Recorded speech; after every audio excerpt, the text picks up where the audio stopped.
Hello friends, কেমন আছো তোমরা সবাই? আশা করবো প্রত্যেকে খুব ভালো আছো এবং পড়াশোনায় প্রচণ্ড ব্যস্ত আছো। তো আরও একবার তোমাদের ওয়েলকাম জানাই আমাদের এই চ্যানেল আরপি ম্যাথস গুরুকুলে, যেখানে আমরা আজ থেকে স্টার্ট করতে চলেছি এসএসসি জিডির প্রিপারেশন। ওকে, তোমাদের বলেছিলাম যে এসএসসি জিডির জন্য আমি তোমাদের ম্যাথস একদম চ্যাপ্টার ওয়াইজ পড়াবো এবং প্রত্যেকটা চ্যাপ্টার এমনভাবে তোমাদের পড়াবো, কোনো পেড ক্লাস এরকমভাবে তোমাদের পড়াবে না। ওকে, তো দেখো আমরা আমাদের এই চ্যানেলে এই ক্লাসটি তোমাদের জন্য নিয়ে আসবো প্রত্যেক মঙ্গলবার এবং বৃহস্পতিবার ঠিক দুপুর 3টের সময়। আর এই ক্লাসে তোমরা একদম পুরো সিলেবাসটা কভার করতে পারবে। তোমাদের জিডির যা সিলেবাস আছে পুরো সিলেবাস কভার হবে এবং সব কটি ক্লাস তোমাদের এমনভাবে ব্যাখ্যা করা হবে যার পরে তোমাদের কোনো ডাউট থাকবে না। ওকে, তোমরা অবশ্যই ক্লাস জয়েন করবে এবং তার জন্য তোমরা আমাদের চ্যানেল সাবস্ক্রাইব করবে, তার সঙ্গে বেল আইকনটা প্রেস করতে ভুলবে না, যাতে তোমরা নোটিফিকেশান একদম পেয়ে যাও যখনই আমরা ক্লাস তোমাদের জন্য শিডিউল করব। ওকে, তো চলো আজকের ক্লাসে আমরা চলে আসছি একদম প্রথম ক্লাস, ফান্ডামেন্টাল ক্লাস, যে ক্লাসে আমরা দেখে নেবো যে আমাদের সিলেবাসে কী কী আছে, কোন কোন চ্যাপ্টার আছে। দেখো, এসএসসি জিডির আমাদের যে পরীক্ষাটি হয় এবারে 2026-এ যে পরীক্ষাটি হতে চলেছে, সেখানে ম্যাথসের সিলেবাসের মধ্যে এই চ্যাপ্টারগুলো আছে, যেখানে আমরা দেখতে পাচ্ছি এইচসিএফ এলসিএম আছে, রেশিও প্রপোর্শন আছে, টাইম অ্যান্ড ডিস্টেন্স আছে, সিম্পলিফিকেশন আছে, টাইম অ্যান্ড ওয়ার্ক আছে, অ্যাভারেজ আছে এবং তার সঙ্গে আছে কি percentage, profit loss, fraction, simple interest বা সরল সুদ, নাম্বার সিস্টেম বা সংখ্যা পদ্ধতি এবং তার সঙ্গে আছে দশমিক সংখ্যা সংক্রান্ত, ডেসিমেল সংক্রান্ত কিছু প্রশ্ন আসবে, রিলেশনশিপ বিটুইন নাম্বারস, সংখ্যার সঙ্গে সম্পর্ক। এই প্রত্যেকটা গল্পই কিন্তু নাম্বার সিস্টেমের মধ্যেই আছে। ওকে, কম্পাউন্ড ইন্টারেস্ট আছে, মেনসুরেশন কিন্তু তোমাদের 2D এবং 3D বোথ আছে, 2D এবং 3D বোথ আছে, রেশিও অ্যান্ড টাইম, অনুপাত এবং সময়, এবং ডিসকাউন্ট এবং ছাড়। আচ্ছা, এই এতগুলো চ্যাপ্টারের নাম বলা আছে তোমাদের সিলেবাসে, কিন্তু আলটিমেট ওভারঅল আমরা এই দেখি, এই ওভারঅল আমরা দেখব এখানে হার্ডলি 10টা বা 11টা চ্যাপ্টার আছে। ওকে, দেখো রেশিও প্রপোর্শনের মধ্যেই রেশিও অ্যান্ড টাইম চলে আসবে, ঠিক আছে। তারপরে দেখো এখানে তোমাদের টাইম, এই যে এখানে বলা যায় নাম্বার সিস্টেম, সংখ্যা পদ্ধতি, এই নাম্বার সিস্টেমের মধ্যেই তোমরা ডেসিমেল সংখ্যা দেখতে পাবে, রিলেশনশিপ বিটুইন নাম্বারস দেখতে পাবে। ওকে, তারপরে দেখতে পাবে তোমরা আচ্ছা এই কটা দেখতে পাবে এবং ডিসকাউন্ট ছাড়, যেটা আমি তোমাদের প্রফিট আর লসই করিয়ে দেবো। ওকে, তো তোমরা আলটিমেট ওভারঅল 10টা বা 11টা চ্যাপ্টার দেখতে পাবে এবং 10টা বা 11টা চ্যাপ্টার আমি তোমাদের 2 মাসের মধ্যে আরামসে কভার করিয়ে দেবো, কোনো অসুবিধা হবে না। চলো আজকে আমরা শুরু করবো ফার্স্ট ক্লাসে আমরা রেশিও প্রপোর্শন দিয়ে শুরু করব। প্রত্যন্ত ইম্পর্ট্যান্ট এবং ইজি একটা চ্যাপ্টার, এবং যে চ্যাপ্টারের উপর বেস করে আমরা পুরো এরিথমেটিকের ওপর কিন্তু রাজ করতে পারবো। ওকে, দেখো প্রথমেই চলে আসি আমরা রেশিও প্রপোর্শন নিয়ে। রেশিও প্রপোর্শন যাকে আমরা বলে থাকি বাংলায় অনুপাত ও সমানুপাত। What is ratio? রেশিও কি? রেশিও হচ্ছে কিছুই নয়, আর ratio is a way of comparing two or more qualities of same unit. এর মানে কি? দুটো জিনিস এখানে দেখতে পাচ্ছি, একটা হচ্ছে কম্পেয়ারিং, কম্পেয়ার করা হচ্ছে, কি কম্পেয়ার করা হচ্ছে না কোয়ালিটি। কতগুলো কোয়ালিটি? দুটো অথবা তার থেকে বেশি। তাহলে মিনিমাম দুটো কোয়ালিটি অথবা তার থেকে বেশি জিনিস কম্পেয়ার করা হবে যে জিনিসের মাধ্যমে, ঠিক আছে, যে ওয়েতে কম্পেয়ার করা হবে সেই ওয়েটা হচ্ছে রেশিও। ওকে, মনে রাখতে হবে সেই কোয়ালিটিগুলো যেন সেম ইউনিটের হয়। এবার দেখো এর গল্পটার মানে কি। ধরো এ একজন ব্যক্তি, আমি এ বললাম না, আমি নাম দিয়ে বলছি, ধরলাম রাম এবং শ্যাম। ওকে, বলা হলো রামের বয়স, বলা হলো রামের বয়স বললাম 12 বছর, শ্যামের বয়স বললাম 16 বছর। তাহলে দেখো এখানে দুটোই দেখতে পাচ্ছি বয়স, রামেরও বয়স, শ্যামেরও বয়স।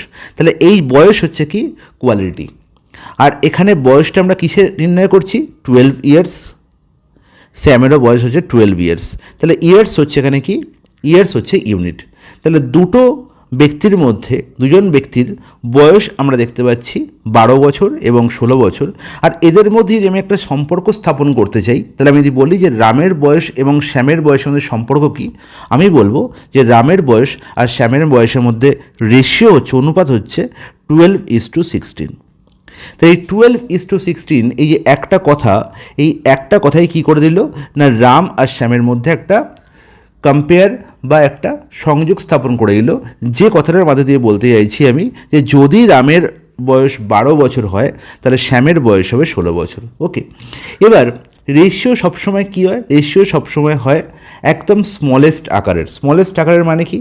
রেশিও যখন এই মধ্যিখানে চিহ্নটা দিলাম, এই চিহ্নটা হচ্ছে রেশিওর চিহ্ন বা অনুপাতের চিহ্ন। যখন এই চিহ্নটা দিলাম, এই চিহ্নটা দেওয়ার পরে এই 12 আর 16-র মধ্যে আর কোনো কমন ফ্যাক্টর লুকিয়ে থাকবে না। কমন ফ্যাক্টর মানে কি না, এমন একটা সংখ্যা যে 12কেও পুরোপুরি কাটে এবং 16কেও পুরোপুরি কাটে। তাহলে সেই সংখ্যাটা কী হবে? তার HCF। হ্যাঁ কি না বলবো? একদম ঠিক, বা হাইয়েস্ট কমন ফ্যাক্টর বা গসাগু। তাহলে 12 আর 16-র গসাগু কত? তাহলে হচ্ছে 12 আর 16-র গসাগু হচ্ছে আমরা সবাই জানি 4। তাহলে 12 4 দিয়েও কাটে, 12 16 দিয়েও কাটে, 12 4 দিয়েও কাটে, 16 4 দিয়েও কাটে। তাহলে আমি যদি 12কে 4 দিয়ে কেটে দিই তাহলে কি পড়ে থাকে? 3।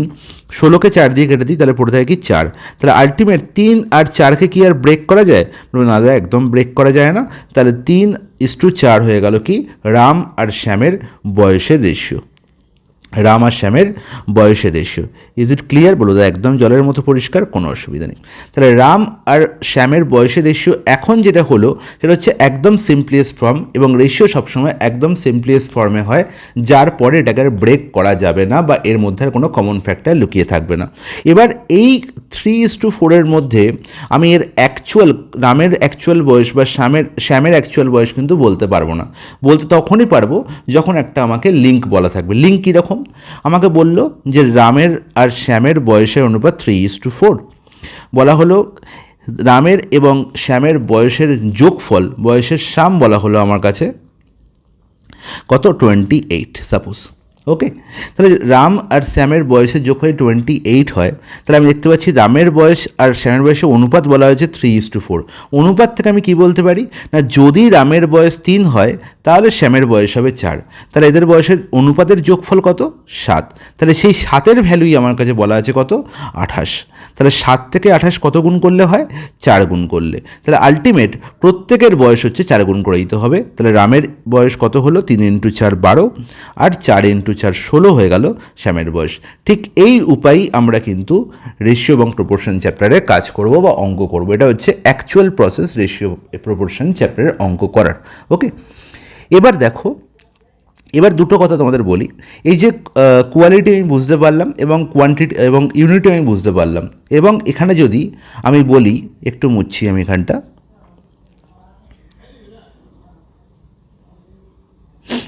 এখানে যদি আমি বলি যে রাম এবং শ্যাম তার সঙ্গে যদু এসে উপস্থিত হলো, এবং যদুর আমি বললাম যে যদুর কাছে 5 টাকা আছে, যদুর কাছে 5 টাকা আছে। ওকে, তাহলে এই রাম শ্যাম আর যদুর মধ্যে আমি কখনোই কোনো কিন্তু সম্পর্ক স্থাপন করতে পারবো না।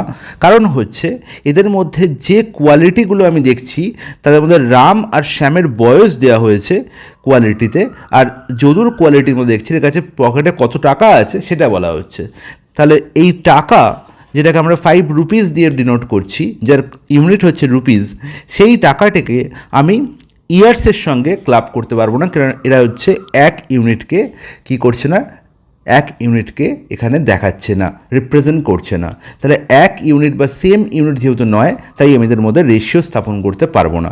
কিন্তু যদি আমি বলে দিই যে যদুর বয়স হচ্ছে, দাদা যদুর বয়স হচ্ছে 20 বছর, 20 ইয়ার্স, তখনই আমি করে দিতে পারবো কি এদের মধ্যে রেশিও স্থাপন করে দিতে পারবো। তাহলে তখন রেশিওটা কী হয়ে যাবে না, 12:16:20। আর এই 12:16:20 মধ্যে আবার HCF নির্ণয় করব, কারণ কি এদের সিম্পলিয়েস্ট ফর্মে নির্ণয় করতে হবে। তাহলে 12, 16 এবং 20 প্রত্যেকেই 4 দিয়ে ভাগ যায়। তাহলে 4 3 12, 4 4 16 এবং 4 5 20। তাহলে এদের বয়সের অনুপাত কী হয়ে গেল না, 3:4:5। তো আশা করবো তোমাদের প্রত্যেকে ক্লিয়ার হয়েছে যে হোয়াট ইজ রেশিও, আর রেশিওর মধ্যে কোয়ালিটি কি ডিনোট করে, সেম ইউনিট কি ডিনোট করে, আর কি কম্পেয়ার করা হচ্ছে। তাহলে রেশিও সবসময় দুটি জিনিসের মধ্যে কম্পেয়ার করা হয়, 2 অথবা ততোধিক, মিনিমাম 2টো এবং তার থেকে বেশি, 2-এর কম হলে কিন্তু হবে না। একটা জিনিসের মধ্যে কিন্তু কম্পেয়ার করা যায় না। কম্পেয়ার করার জন্য মিনিমাম 2টো জিনিসের বা 2টো ব্যক্তির বা 2টো কোয়ালিটির দরকার হয়। ওকে, চলে যাই এবার নেক্সট গল্পে। মনে রাখতে হবে রেশিও কত রকমের হয়, এটা কিন্তু খুব জানা দরকার। ফার্স্ট টার্ম হচ্ছে duplicate ratio. What is duplicate ratio? Suppose আমি তোমাকে একটা অনুপাত দিয়ে দিলাম A:B, এটা একটা তোমাকে অনুপাত দিয়ে দিলাম A:B। বললাম এর ডুপ্লিকেট রেশিও কী হবে। ডুপ্লিকেট রেশিও মানে কিছুই নয়, ডুপ্লিকেট রেশিও মানে রেশিওর যে দুটো টার্ম আমি দেখতে পাচ্ছি এ এবং বি, তাকে দুবার করে গুণ করে দেওয়া, মানে এ ইন্টু এ আর একটা টার্ম হচ্ছে বি ইন্টু বি। তাহলে এ ইন্টু এ আর বি ইন্টু বি এর রেশিওই হয়ে গেল কি এ ইস টু বি এর ডুপ্লিকেট রেশিও। তার মানে আমরা পাতি বাংলা ভাষায় বলতে পারি যে এ আর এ গুণ করলে হয় এ স্কোয়ার, আর বি গুণ করলে হয় বি স্কোয়ার। তার মানে এ ইস টু বি এর ডুপ্লিকেট রেশিও কী হবে, A square is to B square. Similarly যখন আমি ট্রিপ্লিকেট রেশিওতে যাব, ট্রিপ্লিকেট রেশিওতে কী হবে না, ট্রিপ্লিকেট রেশিওতে আমার প্রত্যেকটা টার্ম 3বার করে গুণ হবে। তার মানে কি এ ইন্টু এ লিখবো আর বি ইন্টু বি লিখবো। তাহলে এদের অনুপাতই হবে কি এ ইস টু বি এর ট্রিপ্লিকেট রেশিও। তাহলে বোঝা গেল এটা হচ্ছে ট্রিপ্লিকেট রেশিও আর এটা হচ্ছে duplicate ratio. Is it clear? হলো জলের মধ্যে পরিষ্কার। তাহলে এ ইন্টু এ মানে কি এ কিউব, আর বি ইন্টু বি মানে কি বি কিউব। তাহলে যখনই রেশিওর দুটো টার্মের স্কোয়ার করব সেটা হয়ে যাবে কি ডুপ্লিকেট রেশিওতে চলে আসবে, আর যখনই রেশিওর দুটো টার্মের আমরা কি করব কিউব করব তখন সেটা চলে আসবে ট্রিপ্লিকেট রেশিওতে। খুব ভালো করে মনে রাখবে, এর উপর কিন্তু কোশ্চেন জিজ্ঞাসা করা হয়ে থাকে। এবার যখনই ডুপ্লিকেট রেশিও জানছি তখন তার সঙ্গে সাব ডুপ্লিকেট রেশিও আমার জেনে রাখা দরকার। What is sub duplicate ratio? তাহলে what is sub duplicate ratio? Sub duplicate ratio আর কিছুই নয়, যখন আমরা এ ইস টু বি একটা রেশিও দেখতে পাচ্ছি এবং তার ডুপ্লিকেট রেশিও দেখেছি A square is to B square, তাহলে তার সাব ডুপ্লিকেট রেশিও হবে ঠিক তার উল্টো। মানে আমি এখন কি করেছি না এর মাথায় কী লিখেছি 2 লিখেছি, যখনই সাব ডুপ্লিকেট রেশিও করব তখন লিখব কি এর মাথায় হাফ। সিমিলারলি যখনই সাব ডুপ্লিকেট রেশিও করবো তখন বি এর মাথায় কী লিখবো হাফ, আর এর মাথায় হাফ আর বি এর মাথায় হাফ। এর মানে কি যখনই পাওয়ার হাফ হয় তার মানে তাকে আমরা বলি কি রুট এ, আর যখনই পাওয়ার হাফ হয় তখন আমরা তাকে কী বলি রুট বি। তাহলে এর মাথায় হাফ মানে হচ্ছে এর পাওয়ার হাফ মানে আমি তাকে কী দিয়ে রিপ্রেজেন্ট করবো রুট এ, আর বি এর পাওয়ার হাফ মানে হচ্ছে কি তাকে আমরা রুট বি দিয়ে রিপ্রেজেন্ট করবো। তাহলে এ ইস টু বি এর সাব ডুপ্লিকেট রেশিও কী হলো না root A is to root B. Similarly sub ট্রিপ্লিকেট ratio কী হবে? সিমিলারলি সাব ট্রিপ্লিকেট রেশিও কী হবে বলো? What is sub triplicate? তোমরা এবার তাহলে নিজেরাই বলতে পারবে। আমি তো ওখানে বলেই দিলেন যে যখন আমরা দেখছি পাওয়ারের যে ভদ্রলোক বসে আছে সেটাকে যদি অনন্যক করে দিই, সেটা যদি অনন্যক লিখে দিই পাওয়ারে, তাহলেই সেটা সাব হয়ে যায়। এর মানে কি এখানে দেখো পাওয়ারে কী বসেছিল 2, এটাকে আমি কী করেছি 1/2 করে দিয়েছি এখানে, তাহলেই হয়ে গেছে কি সাব ডুপ্লিকেট রেশিও। সিমিলারলি এখানে পাওয়ারে কী বসে আছে 3, তাহলে এবার সাব ট্রিপ্লিকেট রেশিও করার জন্য আমায় কী করতে হবে? সাব ট্রিপ্লিকেট রেশিও করার জন্য আমায় কী করতে হবে? পাওয়ারে কী লিখতে হবে না a to the power 1/3। Similarly B এর পাওয়ার কী লিখবো b টু দি পাওয়ার 1/3, আর a টু দি পাওয়ার 1/3 মানে হচ্ছে কিউব রুট অফ a, এবং b টু দি পাওয়ার 1/3 মানে হচ্ছে কিউব রুট অফ b। তাহলে বোঝা গেল। তাহলে হোয়াট ইজ সাব ট্রিপ্লিকেট রেশিও না এ ইস টু বি এর সাব ট্রিপ্লিকেট রেশিও হচ্ছে cube root of A is to cube root of B. তাহলে এই দুটো জিনিস কিন্তু মাথায় রাখতে হবে, কারণ এর ওপর ডাইরেক্ট প্রশ্ন কিন্তু পরীক্ষায় আসে। আগের 2 বছর 3 বছরে আসেনি মানে এবার আসবে না সেটা কিন্তু ভাবার কোনো কারণ নেই। ডাইরেক্ট প্রশ্ন যে কোনো সময় জিজ্ঞাসা করা হতে পারে। ওকে, তাহলে এবার তোমাদের একটু উদাহরণ দিয়ে দিই। তোমরা এটা যখন জানলে একটু উদাহরণ দেখে নাও। আচ্ছা, এরপরে আমরা ইনভার্স রেশিও দেখব। তার আগে আমি একবার তোমাদের ডুপ্লিকেট আর সাব ডুপ্লিকেট রেশিও গল্পটা আর একবার তোমাদের উদাহরণ দিয়ে বলে দিই। তাহলে সাপোজ তোমাকে বললাম যে 16:9, তাহলে এর ডুপ্লিকেট রেশিও কী হবে? এর ডুপ্লিকেট রেশিও কী হবে? এর ডুপ্লিকেট রেশিও কী হবে? তাহলে ডুপ্লিকেট রেশিও মানে তো আপনি খুব সহজেই বলেছেন যে a ইস টু বি থাকলে তার ডুপ্লিকেট রেশিও হয় a square is to B square. তার মানে কিছুই নয়, এখানে a এর ভ্যালু কত বলা হয়েছে 16, তাহলে আমি কী করব 16 স্কোয়ার ইস টু বি এর ভ্যালু কত বলা হয়েছে 9, তার মানে 9 স্কোয়ার। তার মানে 16 স্কোয়ার কত 256 আর 9 স্কোয়ার হচ্ছে 81। বেশ, গল্প মিটে গেল। এবার সাব ডুপ্লিকেট রেশিও কী করব? সাব ডুপ্লিকেট রেশিও কী করব? 1 সেকেন্ড।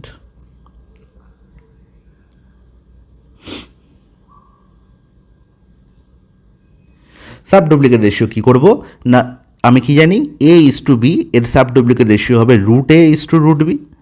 তার মানে √a মানে কি? √16:√9। তাহলে √16 মানে কত দাদা? 4:√16। 16 বর্গমূল কত? 4, আর 9 বর্গমূল কত? 3। ব্যাস, এত সহজে গল্পটা হয়ে গেল, কোনো চিন্তা বা টেনশনের কোনো কারণ নেই। ওকে, এবার নেক্সট গল্প যদি বলি ট্রিপ্লিকেট রেশিও, তাহলে কি বলবো? সাপোজ তোমাকে আমি একটা বললাম, এবার ট্রিপ্লিকেট রেশিও একটা বলছি 27, আর একটা বললাম তোমাকে 64। বলো এদের ট্রিপ্লিকেট রেশিও কী হবে?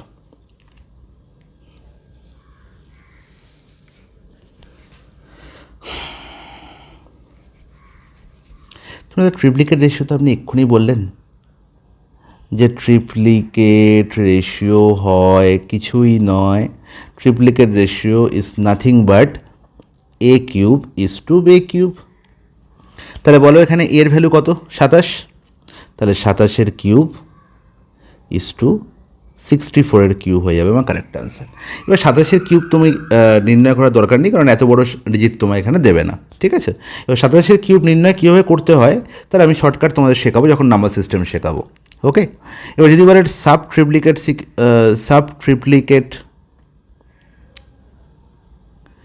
রেশিও কী হবে? সাব ট্রিপ্লিকেট রেশিও তো খুব ইজি, আমাদের বলেছিলেন যে a:b বলা হয়েছে, সাব ট্রিপ্লিকেট রেশিও হবে কিউব√a:3b, দ্যাটস ইট। তাহলে কিউব√a মানে কি?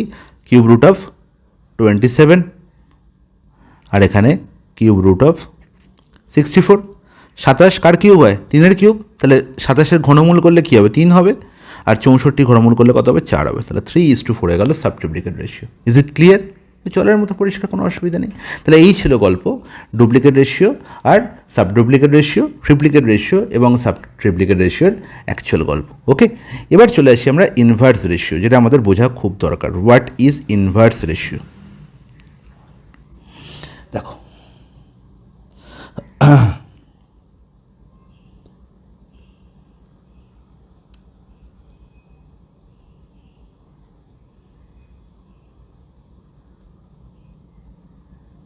আচ্ছা, ইনভার্স রেশিও, সাপোজ তোমাদের একটা আমি রেশিও বললাম a:b। ইনভার্স মানে কি? ইনভার্স মানে হচ্ছে অনন্যক, ঠিক আছে? ইনভার্সকে আমরা কি বলে থাকি? অনন্যক বলে থাকি,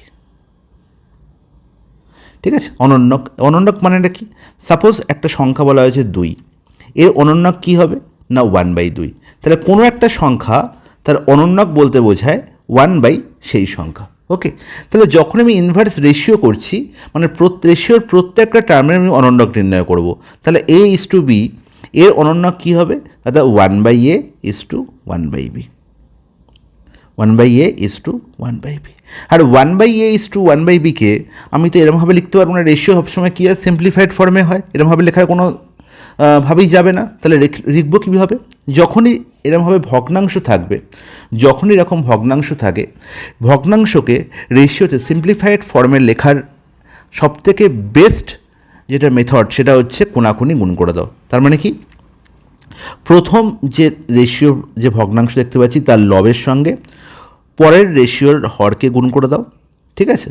তাহলে 1 আর b এর গুণফল কত? b, সেটা হয়ে যাবে প্রথম টার্ম। আর সেকেন্ড রেশিওর লবের সঙ্গে ফার্স্ট রেশিওর হরকে গুণ করে দাও, তাহলে যেটা পাবো সেটা হবে পরের রেশিওর সেম রেশিওর সেকেন্ড টার্ম, তার মানে b:a। তার মানে a:b এর ইনভার্স রেশিও পেয়ে গেলাম b:a। তাহলে যখনই দেখবো দুটো টার্ম আছে, যখনই দেখবো রেশিও দুটো রাশির মধ্যে হচ্ছে, তখন আমি জাস্ট কী করে দেবো? এদের প্লেস চেঞ্জ করে দেবো। সাপোজ আমি তোমাদের উদাহরণ নিয়ে বললাম 17:19, এর ইনভার্স রেশিও কী হবে? এর ইনভার্স রেশিও হবে 19:17। ওকে, প্রথম রাশি কী হয়ে যাবে? সেকেন্ড রেশিও হয়ে যাবে, আর সেকেন্ড রেশিও কী হয়ে যাবে, প্রথম রেশিও হয়ে যাবে। এটা হচ্ছে রেশিওর বেস্ট অ্যাপ্রোচ ইনভার্স রেশিওর ক্ষেত্রে। কিন্তু যখনই এখানে রেশিওর ইনভার্স রেশিওতে দুটি টার্মের জায়গায় তিনটি টার্ম থাকবে, তখন কীরকম প্রবলেমটা হয় দেখো। সাপোজ তোমাকে বললাম যে A:B:C এর ইনভার্স রেশিও কী হবে। তাহলে আমরা জানি যে ইনভার্স রেশিও মানে কি, প্রত্যেকটা রাশির অনন্যক করে দেবো 1/A:1/B:1/C। এবার তিনটে রাশি আছে, এবার কি করব, তাহলে তিনটে রাশির ক্ষেত্রে আমি কি করে এই রেশিওটাকে সিম্পলিফাই করব। সিম্পলিফাই করার জন্য তখন কি করতে হয় না, A, B আর C এর এই তিনটে ভগ্নাংশের যারা হরে বসে আছে তাদের আমায় কী নিতে হয়, তাদের এলসিএম নিতে হয়। তাহলে A, B, C এর এলসিএম তো আমরা দেখতে পাচ্ছি এখানে কমন টার্ম নেই, তার মানে এদের গুণ করে দেবো। তাহলে A, B, C এর গুণফলই হবে এদের এলসিএম। তার মানে এলসিএম কত হলো না ABC। এলসিএম কত হলো ABC। এবার এলসিএম দিয়ে আমি প্রত্যেকটা ভগ্নাংশকে গুণ করবো। তাহলে 1/A into ABC is to 1/B into ABC is to 1/C into ABC। বোঝা গেল? দেখো সুন্দর বোঝা গেছে, কোনো অসুবিধা নেই। এবার দেখো কাটাকুটি হচ্ছে, এখানে A কাটাকুটি হয়ে গেল, এখানে BB কাটাকুটি হয়ে গেল, এখানে CC কাটাকুটি হয়ে গেল। পড়ে রইল কি না BC, AC এবং AB। তাহলে এই হয়ে গেল আমার সিম্পলিফাইড রেশিও। তার মানে A:B:C এর ইনভার্স রেশিও কী হয়ে গেল না BC:AC:AB। এবার এই গল্পটাই আমি এক লাইনে বলতে পারি যদি একটুখানি চোখটা খোলা রাখি। কি চোখ খোলা রাখবো? তাহলে আমি দেখি যে আমি এর জায়গায় কি বসিয়েছি। এর জায়গায় খুব ভালো করে বুঝবে, আমি এর জায়গায় কি বসিয়েছি। এর জায়গায় বসিয়েছি বাকি দুখানা রেশিওর বাকি দুটো পদের গুণফল। তার মানে রেশিওতে আমি তিনটে টার্ম দেখতে পাচ্ছি, তাহলে এ কে বাদ দিয়ে বাকি দুজনকার গুণফল আমি বসিয়েছি কোথায় না A এর প্লেসে। তাহলে A এর প্লেসে কে বসেছে B:C। Is it clear? বলবো জলের মতো পরিষ্কার। সিমিলারলি B এর প্লেসে কে বসেছে B বাদ দিয়ে বাকি দুজনকার গুণফল, তার মানে A:C। আর C এর প্লেসে কে বসেছে C বাদ দিয়ে বাকি দুজনকার গুণফল, তার মানে A:B। তাহলে এখন আমার কাছে যদি একটা উদাহরণ এরকম দেয়, এদের 2:3:5 এর ইনভার্স রেশিও কত, তাহলে আমি চোখ বন্ধ করে বলতে পারবো যে 2-এর জায়গায় আমি কি বসাবো না 3:5, 3-এর জায়গায় কি বসাবো 2:5, আর 5-এর জায়গায় কি বসাবো 2:3। তাহলে আলটিমেট কি হচ্ছে 15:10:6 হয়ে গেল আমার ইনভার্স রেশিও। এবং এই প্রশ্নই ডাইরেক্ট পরীক্ষায় দেয় যখন তোমার দেখবে অঙ্কের মধ্যে এরকম বলা থাকে যে 1/2:1/3:1/5 এর সিম্পলিফাই ফর্ম কী হবে। এই ঘটনাটাই হচ্ছে তোমার ইনভার্স রেশিও ঘটনা। তোমাকে আলটিমেট ঘুরিয়ে নাক দেখিয়েছে যে 2:3:5 ইনভার্স রেশিও না বলে তোমাকে বলে দিয়েছে যে আলটিমেট এর ইনভার্স রেশিও করলে তো এরকমই হবে দেখতে, প্রত্যেকটা দেখো অনন্য করা হয়েছে। তাহলে সেটার সিম্পলিফাই ফর্ম এবং যেটা আলটিমেট আমি একদম এক লাইনে করে ফেলতে পারবো। বোঝা গেল? এখন বলবো খুব সুন্দর বোঝা গেছে, কোনো অসুবিধা নেই। অসুবিধা থাকলে আবার অবশ্যই আমাকে কমেন্টে জানাবে, আমি আবার বোঝাবো, কোনো অসুবিধা নেই। ওকে, তাহলে এই হচ্ছে ইনভার্স রেশিও, যে কনসেপ্ট আমি শিখলাম। এবং এই কনসেপ্ট আমাকে কিন্তু বইয়ে নিয়ে যেতে হবে, কারণ এই কনসেপ্টেও বেশ করে প্রশ্ন কিন্তু অনেক আসবে। ওকে, দেখো compound ratio. What is compound ratio? যৌগিক অনুপাত। কম্পাউন্ড রেশিও হচ্ছে কিছুই নয়, আমাকে যদি তিনটে রেশিও বলা থাকে, সাপোজ A:B একটা রেশিও, B আর লিখবো না, A:B একটা রেশিও, বললো C:D একটা রেশিও, আর E:F একটা রেশিও। বললো এদের কম্পাউন্ড রেশিও কী হবে? তাহলে কম্পাউন্ড রেশিও করার জন্য কিছুই করতে হবে না, এই প্রত্যেকটা রেশিও আমি উপর একদম নিচে লিখবো, একজনকার তলায় একজনকে লিখবো। মনে রাখবো যেন রেশিওর প্রথম টার্মের তলায় যেন প্রথম টার্মই থাকে প্রত্যেকটা রেশিওর, আর সেকেন্ড টার্মের তলায় যেন সেকেন্ড টার্মই থাকে। ওকে, তাহলে এবার প্রত্যেকটা রেশিওর ফার্স্ট টার্মকে গুণ করব। তাহলে ACE গুণ করলে কী হবে? ACE হবে, আর BDF গুণ করলে BDFই হবে। তাহলে ACE ইন্টু BDF, ACE:BDF হয়ে যাবে কি এদের কম্পাউন্ড রেশিও। তাহলে আমাকে যদি তিনটে অনুপাতে এরকম একটা বলে দেয়, একটা উদাহরণ দিয়ে দিই, উদাহরণ দিলে ব্যাপারটা আরও ক্লিয়ার হয়। আমাকে বললো 2:3 একটা অনুপাত, 5:7 একটা অনুপাত, আর 4:3 একটা অনুপাত, বা 4:2 একটা অনুপাত। 2 না লিখে 5 করে দাও, 5 একটা অনুপাত। তাহলে এদের কম্পাউন্ড রেশিও কী হবে? তাহলে আমি কী করব, 2, 5, 4-এর গুণফল। তাহলে 2, 5, 4 গুণ করলে কী হবে? 5 দুগুণে 10, 10 4 হচ্ছে 40। ওকে, আর এদিকে হচ্ছে 3 সাথে 21, 21 ইন্টু 5, 21 ইন্টু 5 করলে কত হয় দাদা? 105। এবার তোমরা যখন দেখবে এরকম, এবং এখানে দেখতে পাচ্ছ 40 আর 105-এর মধ্যে একটা কমন ফ্যাক্টর লুকিয়ে আছে, তাহলে সিম্পলিফাইড ফর্ম হয়নি। সেই সিম্পলিফাইড ফর্মটা করার জন্য তোমরা এখানেই দেখতে পাচ্ছ এরকম দুটো রেশিও এরকম, একটার ফার্স্ট টার্মের সঙ্গে পরেরটার ফার্স্ট টার্মের কোনো দিন কাটাকুটি হয় না, একটার ফার্স্ট টার্মের সঙ্গে পরেরটার সেকেন্ড টার্মের কিন্তু কাটাকুটি হয়। মানে কি, 5-এর সঙ্গে এখানে 5 ক্যান্সেল আউট হতে পারে, এখানে 5 যদি এখানে 5 থাকতো তাহলে এখানে 5 5 কেটে যেতে পারতো। ওকে, আর পাশে থাকলে তো কাটাকুটি হতেই, সেটা রেশিও ফর্মে কখনোই সম্ভব নয়, পাশাপাশি থাকবে না। তাহলে আয়দার এর ওপরে থাকবে অথবা এর ওপরে থাকবে, কমন টার্ম থাকলে আমি কী করতে পারি? কাটাকুটি করতে পারি। সিমিলারলি এখানেও তাই প্রযোজ্য, এখানেও আমি কাটাকুটি করতে পারি, আর এখানেও আমি কাটাকুটি করতে পারি। Is it clear? তাহলে আমি প্রথমেই কাটাকুটি করে দিতাম, তাহলে গল্পটা এরকম হতো। এখন আলটিমেট 5 5 ক্যান্সেল আউট হয়ে গেছে, তাহলে রেশিওটা হতো এরকম যে 2 4 8 আর 3 7 21, তাহলে 8:21 হয়ে যেত আমার correct answer. Compound ratio of 2:3, 5:7 and 4:5। এই ঘটনাও কিন্তু মনে রাখতে হবে, এই কনসেপ্টটা বেস করেও কিন্তু প্রশ্ন আসবে। এবার আমরা চলে আসবো ডাইরেক্ট প্রশ্নে, এবং প্রত্যেকটা টাইপ তোমাদের বোঝাবো আমি এখানে, রেশিও অ্যান্ড প্রপোর্শনে কোনো চিন্তা নেই।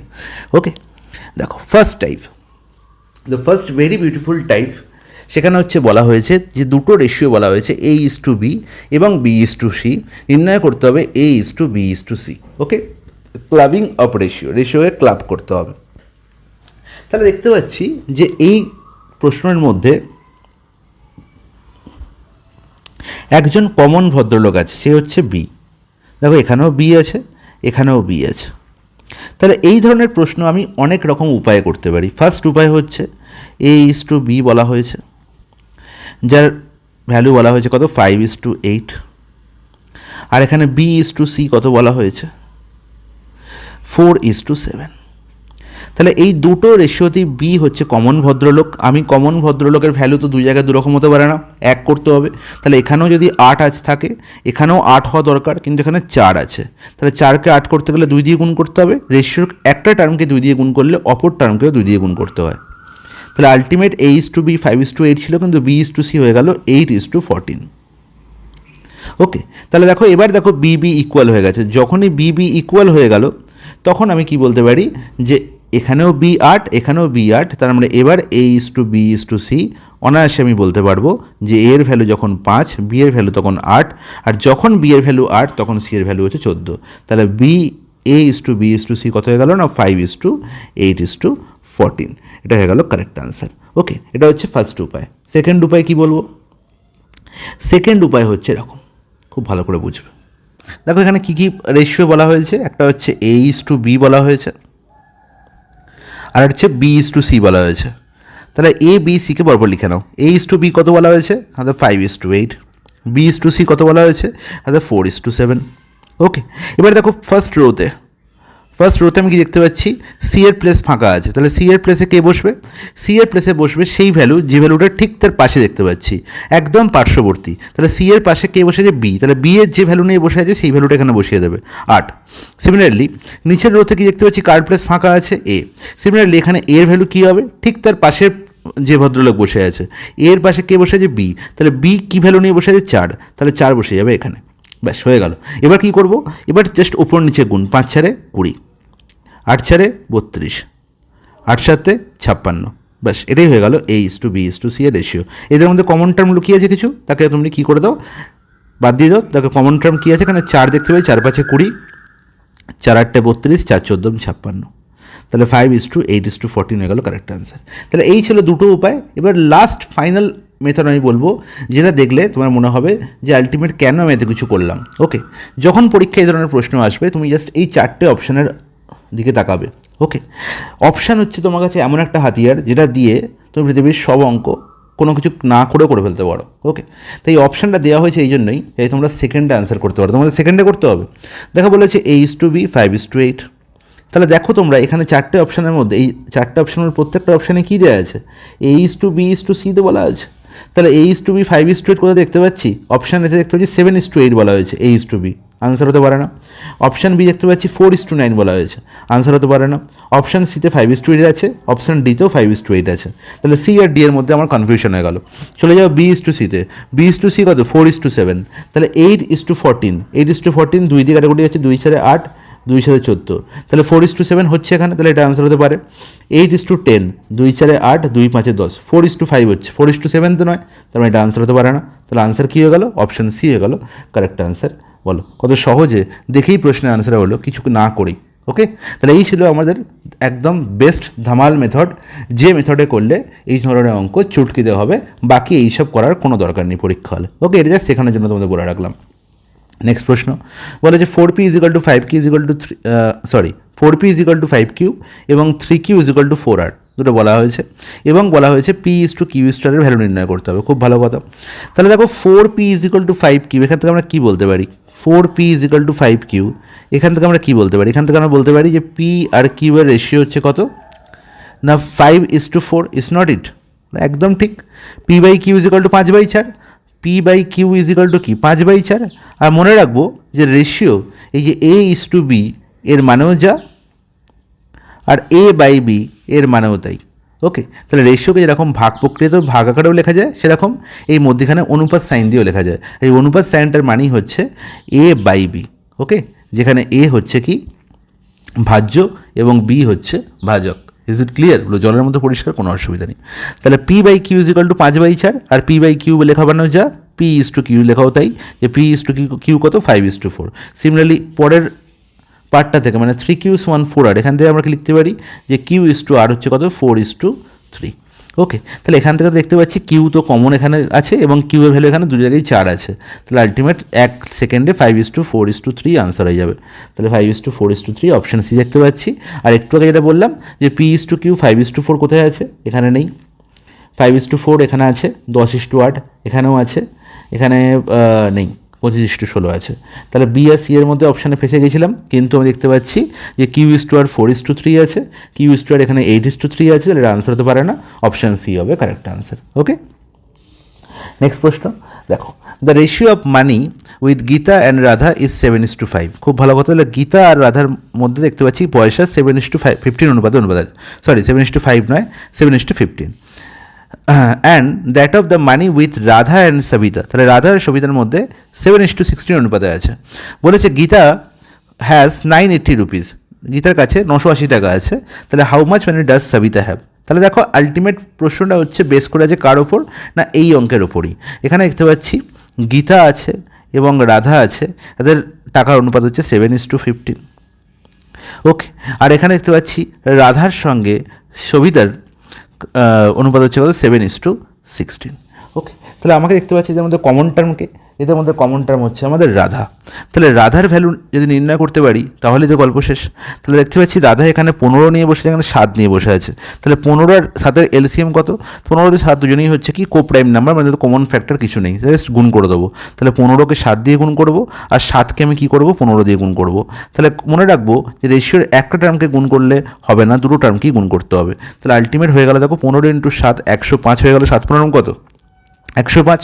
তাহলে গীতার ভ্যালু হয়ে গেল এখন 49, রাধার ভ্যালু হয়ে গেল এখন কত? 105, আর সবিতার ভ্যালু কত গেল? 15 × 16। তাহলে 15 × 16 কত হবে? তাহলে 15 হচ্ছে 225, 225 প্লাস কি 15, 225 প্লাস 15 হচ্ছে 240। হ্যাঁ কি না? বলো একদম ঠিক। তাহলে 240 বোঝা গেল। তাহলে 49:105 240 বলা হয়েছে গীতার কাছে 980 টাকা আছে। তাহলে গীতা হচ্ছে 49 ভদ্রলোক। তাহলে 49 ভ্যালু কত বলা হয়েছে? 980 নির্ণয় করতে হবে কার value? How much money does Sabita have? তাহলে সবিতা 240 এর নির্ণয় করতে হবে। তাহলে 49 2 × 98, মানে এখানে 20 গুণ আছে। তাহলে 24কে 20 গুণ করলে কত হবে? 24 × 2 48, আর দুটো 0। তাহলে কোথায় আছে 4800? অপশান ডি, অপশান ডি হয়ে যাবে কারেক্ট আনসার। নেক্সট প্রশ্নে চলে যাই। বলা হচ্ছে m/n/p হচ্ছে 3:7/5, p/q হচ্ছে হাফ, তাহলে হাফকে আমরা কি লিখতে পারি, হাফকে আমরা 1/2 লিখতে পারি, বলবো একদম ঠিক। Then what is the value of m/q, তাহলে m আর q এর মধ্যে আমাকে নির্ণয় করতে হবে ভ্যালু কী হবে, খুব ভালো কথা। তাহলে এখানে দেখতে পাচ্ছি m/n/p আছে, ওকে, m/n/p কত আছে না 3:7/5। আর কি বলা হয়েছে p/q, p/q কত বলা হয়েছে না p/q বলা হয়েছে 1:2। তাহলে দুঃখের বিষয় আমি দেখতে পাচ্ছি এখানেও p একজন ভদ্রলোক, এখানেও p সেম ভদ্রলোক, তো দুজনকে ভ্যালু তো সমান হতে হবে। তাহলে এখানে 5, তাহলে এখানেও 5 হওয়া দরকার, তাহলে 5 দিয়ে গুণ করে দাও। তাহলে 5 দিয়ে গুণ করলে কত হয়ে গেল না এ হয়ে গেল 5, আর এখন q হয়ে গেল 10। তাহলে আলটিমেট 5 আর 10 পেয়ে গেলাম, তাহলে p এর গোত্র 5-এর গোত্রে পড়ে গেল, তাহলে q এর ভ্যালু 10। তাহলে যখনই এর পাশে q কে লিখে দেবো তাহলে আমি এখানে লিখে দিতে পারি 10, গল্প শেষ। তাহলে আমার নির্ণয় করতে হবে m/q, তার মানে বাকি দুজন ভদ্রলোককে কোনো কাজে লাগবে না, এদের বাদ দিয়ে দাও। তাহলে m/q এর ভ্যালু কত, 3:10। কোথায় আছে, অপশান ডি। বোঝা গেল, এতটা ইজি আমরা সহজে এই ধরনের প্রশ্ন সমাধান করতে পারি, কোনো রকম কোনো সমস্যা হওয়ার কথাই নয়। দেখো নেক্সট প্রশ্ন, p/q/r বলা আছে 2:3:5, then what is the value of p/2, q/6, r/5।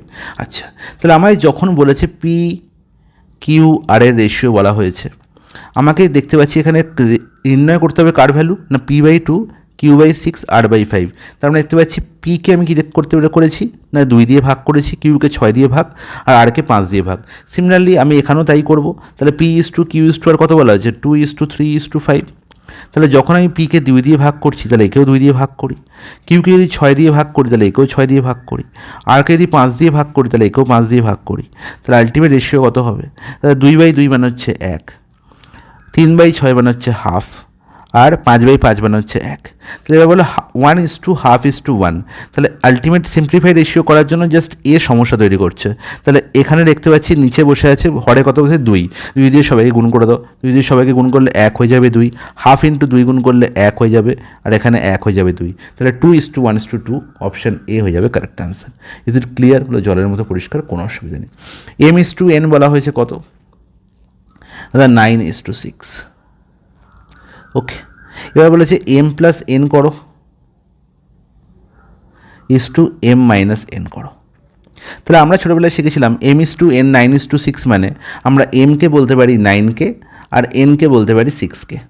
ঠিক আছে, এখন যখন বড় হয়ে গেছি সরকারি চাকরির জন্য আর আমি কেটা লিখে সময় নষ্ট করব না। কারণ কি, যখন কে লিখছি তখন m+n যখন করব তাহলে 9-কে + 6-কে 15-কে হবে।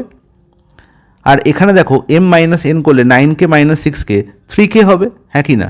যখন এটা রেশিও করব তখন কে তো ক্যান্সেল আউট হয়ে যাবে, তাহলে কে লিখে আমি আর সময় নষ্ট করব না। আমি ডাইরেক্ট ভাববো কি না m/n হচ্ছে কত, m এর ভ্যালু হচ্ছে 9 হলে, m এর ভ্যালু 9 হলে n এর ভ্যালু হচ্ছে 6। তাহলে আলটিমেট 9 + 6 করলে 15, আর 9 - 6 করলে 3। তাহলে আলটিমেট 15:3 মানে হচ্ছে কত 5:1। বোঝা গেল, বলবো একদম ঠিক, কোনো অসুবিধা নেই, অপশান সি গেল কারেক্ট অ্যান্সার। সিমিলারলি দেখো g/a, যেটা তোমাদের হোমওয়ার্ক দিলাম, তোমরা নিজেরা করবে, করে আমাকে বলবে। দেখো এই প্রশ্নে কি বলা হয়েছে, ইফ a/b = 5:6 অ্যান্ড, আচ্ছা এখানে b/c হবে এটা, অ্যান্ড b/c = 6:7। তাহলে কী নির্ণয় করতে হবে না a+b = b + c = c + a। তাহলে যখন দেখতে পাচ্ছি এখানে দুটো ইকুয়েশন আছে এবং দুটো ইকুয়েশনের মধ্যে b ভদ্রলোক কমন আছে, তাহলে দুটো ইকুয়েশন থেকে আমি একটা ইকুয়েশন মানে দুটো রেশিও থেকে আমি একটা রেশিও তৈরি করতে পারি, বলো একদম ঠিক। তাই দেখতে পাচ্ছি দুটো রেশিওতে বি এর ভ্যালু কি সমান, দেখতে পাচ্ছি এখানে বি এর ভ্যালু 6 আর এখানেও বি এর ভ্যালু 6, তাহলে দুটো রেশিওতে বি এর ভ্যালু সমান। তাহলে আমি একদম এক লাইনে বলতে পারি যে দাদা a/b = c কত হয়ে যাবে না 5, a এর ভ্যালু কত 5, b এর ভ্যালু কত, দুটো দিয়ে 6, আর c এর ভ্যালু কত 7। তাহলে 5:6:7 হয়ে গেল, ব্যাস। এবার খালি যোগ করে দাও। তাহলে আবার কী নির্ণয় করতে হবে না a + b = b + c R c + a, ব্যাস। আর কিছু তোমায় করতে হবে না। দেখো a + b কত হচ্ছে, 5 আর 6 যোগ করে দাও, কত হচ্ছে 11। b + c কত হবে, 6 + 7 কত 13। আর c + a কত হবে, 7 + 5 কত 12। ব্যাস, 11:13:12 হয়ে গেল কারেক্ট অ্যান্সার। কোথায় আছে, অপশন বি। দেখো এই প্রশ্নে কী বলা হয়েছে, 4m = 5n = 20c, then what is the value of m/n/c। তাহলে এই প্রশ্নটা খুব সহজেই আমি আনসার করতে পারি যদি আমার কনসেপ্টটা একটু বোঝা থাকে এবং আমি যদি ইনভার্স রেশিওর গল্প শিখে থাকি এবং তোমরা শিখেছো, তোমরা শিখিয়ে দিয়েছি অলরেডি।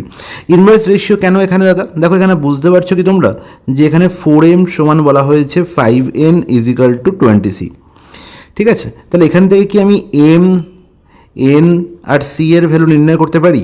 আমি দেখতে পেয়েছি ছোটোবেলায় যে 4m সমান 5n সমান 20c এরকম লেখা থাকলে তার পাশে যে একটা কে লিখে নিতাম, তাহলে বলতে পারতাম 4m সমান কে। তার মানে এখান থেকে বলতে পারতাম যে এম এর ভ্যালু হচ্ছে k/4, তাহলে এম এর ভ্যালু লিখতে পারতাম কি না k/4। সিমিলারলি 5n সমান কে, তাহলে এখান থেকে এন এর ভ্যালু কি লিখতে পারতাম k/5, আর সি এর ভ্যালু কি লিখতে পারতাম k/20। সিমিলারলি একই গল্প 20c সমান কে, তার মানে সি এর ভ্যালু কী হবে k/20। এখন আমি বড় হয়ে গেছি, এখন আমি আর ডাইরেক্ট এই ভদ্রলোককে কে লিখবো না, আমি এখন সরকারি চাকরি পরীক্ষার ধরে নেবো এর ভ্যালু হচ্ছে 1, প্রত্যেকের ভ্যালু হচ্ছে 1। তাহলে সেখান থেকে কারণ কি, যখন রেশিও নির্ণয় করবো তখন কে তো ক্যান্সেল আউট হয়ে যাবে, প্রত্যেকের মাথাতে কে আছে, তাহলে কে লেখার কোনো ভ্যালু নেই, মানে 1ই চলে আসবে। তাহলে ডাইরেক্ট আমি এম এর ভ্যালু কী বলবো 1/4, এন এর ভ্যালু বলবো 1/5, আর সি এর ভ্যালু বলবো 1/20। ব্যাস m/n/c এর ভ্যালু বেরিয়ে গেল 1/4:1/5:1/20। তাহলে আলটিমেট এটা 4:5:20 ইনভার্স রেশিও পেয়েছি আমি। যদি আমাকে বলতো যে 4:5:20 এর ইনভার্স রেশিও কি, আমি এটা বলতাম, হ্যাঁ কি না? এবার এই 1/4:1/5:1/20কে যদি আমি সিম্পলিফাইড ফর্মে লিখতে চাই, তাহলে আমি কী করবো না, এই নিচে যারা বসে আছে তাদের কী করবো, নিচে যারা বসে আছে কী করবো, তাদের আমি এলসিএম নির্ণয় করবো। তাহলে 4, 5, 20 এলসিএম সবাই জানে 20 হয়, তাহলে প্রত্যেকটা ভগ্নাংশই 20 দিয়ে গুণ করবো। তার মানে 1/4 × 20, এগুলো তো আমাদের মুখে মুখে করতে হবে। 1/5 × 20, ঠিক আছে, আর 1/20 × 20। এই যে পার্টটা করলাম সেটা তোমাদের বোঝানোর জন্য করলাম, তোমরা কিন্তু পরীক্ষায় করবে না, ডাইরেক্ট বুঝিয়ে যাবে। 4 আর এখানে 20 দিয়ে গুণ করলে আলটিমেট 4 5 20 হয়, তার মানে এখানে পেয়ে যাবো কত 5, এখানে পেয়ে যাবো কত 5 4 20 4, এখানে কত পেয়ে যাবো 20 × 20, মানে 20 ক্যান্সেল আউট হয়ে গেল, পড়ে গেল কত 1। ওকে, তাহলে 5:4:1 হয়ে গেল আমার কারেক্ট আনসার, ডাইরেক্ট আনসার। ওকে, তাহলে বোঝা গেল কত সহজে আমি এই প্রশ্নের আনসার নির্ণয় করতে পারি, বলে একদম ঠিক, কোনো অসুবিধা নেই। এবার চলে যাচ্ছি পরের প্রশ্নে। দেখো এই প্রশ্নে কি বলা হয়েছে, if x/y = 3:5 and z/w = 2x/5y, then what is the value of xz/yw। তার মানে এখানে কম্পাউন্ড রেশিওর গল্প লুকিয়েছে, খুব ভালো করে দেখবে। দেখো x/y বলা হয়েছে কত না 3:5, খুব ভালো কথা। z/w কত বলা হয়েছে, 2x/5y, ওকে, খুব ভালো কথা। এবার দেখো যদি আমি উপর নিচে গুণ করি তাহলে দেখো কী পাবো, xz, এখানে দেখো yw, তাহলে আলটিমেট এদের রেশিও তো জানতে চেয়েছে দেখো প্রশ্নে। তাহলে এটা কম্পাউন্ড রেশিওর কনসেপ্ট, তাহলে এখানে যদি গুণ হয় এপারেও গুণ হবে, তাহলে দেখো 3 × 2 মানে 6x, 5 × 5 25y, ব্যাস। এবার দেখো আমি দেখতে পেয়েছিলাম যে এখানে x/y কী বলা হয়েছে 3:5, তাহলে x এর ভ্যালু ডাইরেক্ট আমি 3 এবং y এর ভ্যালু ডাইরেক্ট 5 পুট করে দেবো এই ফাইনাল রেশিওতে। তাহলে x এর ভ্যালু যদি 3 পুট করি তাহলে 6 × 3, আর y এর ভ্যালু কী করবো না 5, তার মানে হচ্ছে 25 × 5, তাহলে আলটিমেট 6 × 3 18, আর 25 × 5 125, মানে 18:125 হয়ে গেল আমার correct answer, option C. Next প্রশ্ন, আরও একটা অসাধারণ প্রশ্ন। দেখো এই প্রশ্নে কী বলা হয়েছে, what is the correct descending order of the ratios 17:42, 19:21, 1:7, 11:13, 23:26। এখানে 5টা রেশিও আছে, এই 5টা রেশিওকে আমাকে ছোট থেকে বড়তে সাজাতে হবে, হ্যাঁ কি না, সরি অধক্রমে আছে, মানে ডিসেন্ডিং বড় থেকে ছোটো সাজাতে হবে, হ্যাঁ কি না, আমাদের একদম ঠিক। তাহলে বড় থেকে ছোটো সাজানোর জন্য আমি এটাকে এরকমভাবে ভাবতে পারি, আমি যখন তোমাদের ফ্র্যাকশন পড়াবো, ফ্র্যাকশনের গ্রেটেস্ট ফ্র্যাকশন বা স্মলেস্ট ফ্র্যাকশন কীভাবে নির্ণয় করতে হয় পুরো মেথড পড়াবো। এখানে আমি মেথডটাই একটু সিম্পলিফাই করে একটু ছোটো করে বলে দেবো, খুব ভালো করে বুঝবে। দেখো a/b মানেও যা আমি জানি, a/b মানেও তাই, এতে কোনো তোমার দ্বিধা নেই আর, তাই তো। a/b মানেও যা, a/b মানেও তাই, তাহলে a/bকে আমি ভগ্নাংশ বলি, একে রেশিও বলি। এই ভগ্নাংশের যদি a<b হয়, মানে লব যদি হরের থেকে ছোট হয়, লব যদি হরের থেকে ছোট হয়, তখন সেই ফ্র্যাকশনকে আমরা বলে থাকি প্রকৃত ভগ্নাংশ বা প্রপার ফ্র্যাকশন, প্রকৃত ভগ্নাংশ বা প্রপার ফ্র্যাকশন, হ্যাঁ কি না বলো, একদম ঠিক, কোনো অসুবিধা নেই। এবার প্রকৃত ভগ্নাংশের মধ্যে যদি আমাকে ছোট ভগ্নাংশ বা বড় ভগ্নাংশ নির্ণয় করতে হয়, তাহলে আমাকে অনেক মেথড আমি তোমাদের শেখাবো, তার মধ্যে একটা মেথড আমি বলবো তোমাদের, সেটা হচ্ছে এলসিএম মেথড বা লব আর হরের মধ্যে ডিফারেন্স সেম করার মেথড। ওকে, সেটা কীরকম দেখো, এখানে ফ্র্যাকশনগুলোকে আগে, রেশিওগুলোকে আগে ফ্র্যাকশন হিসেবে লিখে নাও। প্রথম রেশিও কী দেখতে পাচ্ছি 17/42, তারপরটা হচ্ছে 19/21, তারপরে হচ্ছে 1/7, তারপরে 11/13, আর হচ্ছে 23/26। এবার দেখো এই প্রত্যেকটা যে ফ্র্যাকশন, এই প্রত্যেকটা ফ্র্যাকশনের লব আর হরের মধ্যে ডিফারেন্স আগে নির্ণয় করো। 17 আর 42 এর ডিফারেন্স কত? অর্থাৎ 25। 19 থেকে 21 এর ডিফারেন্স কত? কত দাদা? 2। 1 থেকে 7 এর ডিফারেন্স কত? 6। 11 থেকে 13 এর ডিফারেন্স কত? 2। 23 থেকে 26 এর ডিফারেন্স কত? 3। দেখো ডিফারেন্স 2, 6, 2, 3 এরা কিন্তু খুব কাছাকাছি এবং এদের এলসিএম মেথডে খুব সহজেই আমি এদের ডিফারেন্সকে সেম করতে পারবো। কিন্তু এই 25 ভদ্রলোক এসে সমস্যা করে দিয়েছে, যারা কিন্তু 2, 6, 2, 3 থেকে অনেকটা দূরে। যখন এই ধরনের কেস আসবে তখন তোমায় কি করতে হবে? তখন আর এলসিএম মেথড দিয়ে করলে চলবে না, করতে হবে, কিন্তু তার আগে তোমায় জেনে নিতে হবে এটা যে যখন ডিফারেন্স একটা দেখতে পাচ্ছি এতটা বেশি, তাদের আমি আলাদা করে নেবো। তাহলে এদের মধ্যে ডিফারেন্স সব থেকে বেশি কে? 17/42, তারপর হচ্ছে 1/7, এই দুজনকে আলাদা করে নাও। তাহলে 17/42কে আগে লেখো, তারপরে 1/7কে লেখো, আর বাকি যে তিনজন আছে ওদের আলাদা করে নাও। মানে 19/21, 11/13 আর 23/26 আলাদা করে নিলাম। এবার দেখো 17/42 আর 1/7 এদের মধ্যে আমি ছোটো বড়ো কী করে নির্ণয় করবো? দেখবে 17 থেকে 42-এ পৌঁছাতে গেলে কত গুণ করতে হয়? 17কে 2 গুণ করলে হয় 34, 17 × 2 গুণ করলে হয় 34, 17 × 3 গুণ করলে হয় 51, আমরা সবাই জানি। তাহলে আলটিমেট 17কে কত গুণ করলে 34 হবে? 42 হবে না? 2 পয়েন্ট সামথিং গুণ করতে হবে, 2 পয়েন্ট সামথিং, ওটুকুই ব্যাস, দরকার নেই কত এক্স্যাক্ট কত বার করার দরকার নেই। তাহলে 17 থেকে 42-এ যেতে গেলে আমাকে কত গুণ করতে হচ্ছে না? 2 পয়েন্ট সামথিং। 1 থেকে 7-এ পৌঁছতে গেলে কত গুণ করতে হচ্ছে? তাহলে একদম এক্স্যাক্ট 7 গুণ করতে হচ্ছে।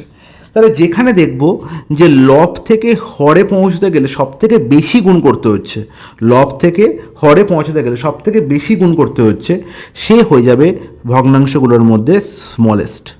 সে হয়ে যাবে ভগ্নাংশগুলোর মধ্যে কি? স্মলেস্ট। ব্যাস, তাহলে স্মলেস্ট আমি পেয়ে গেলাম।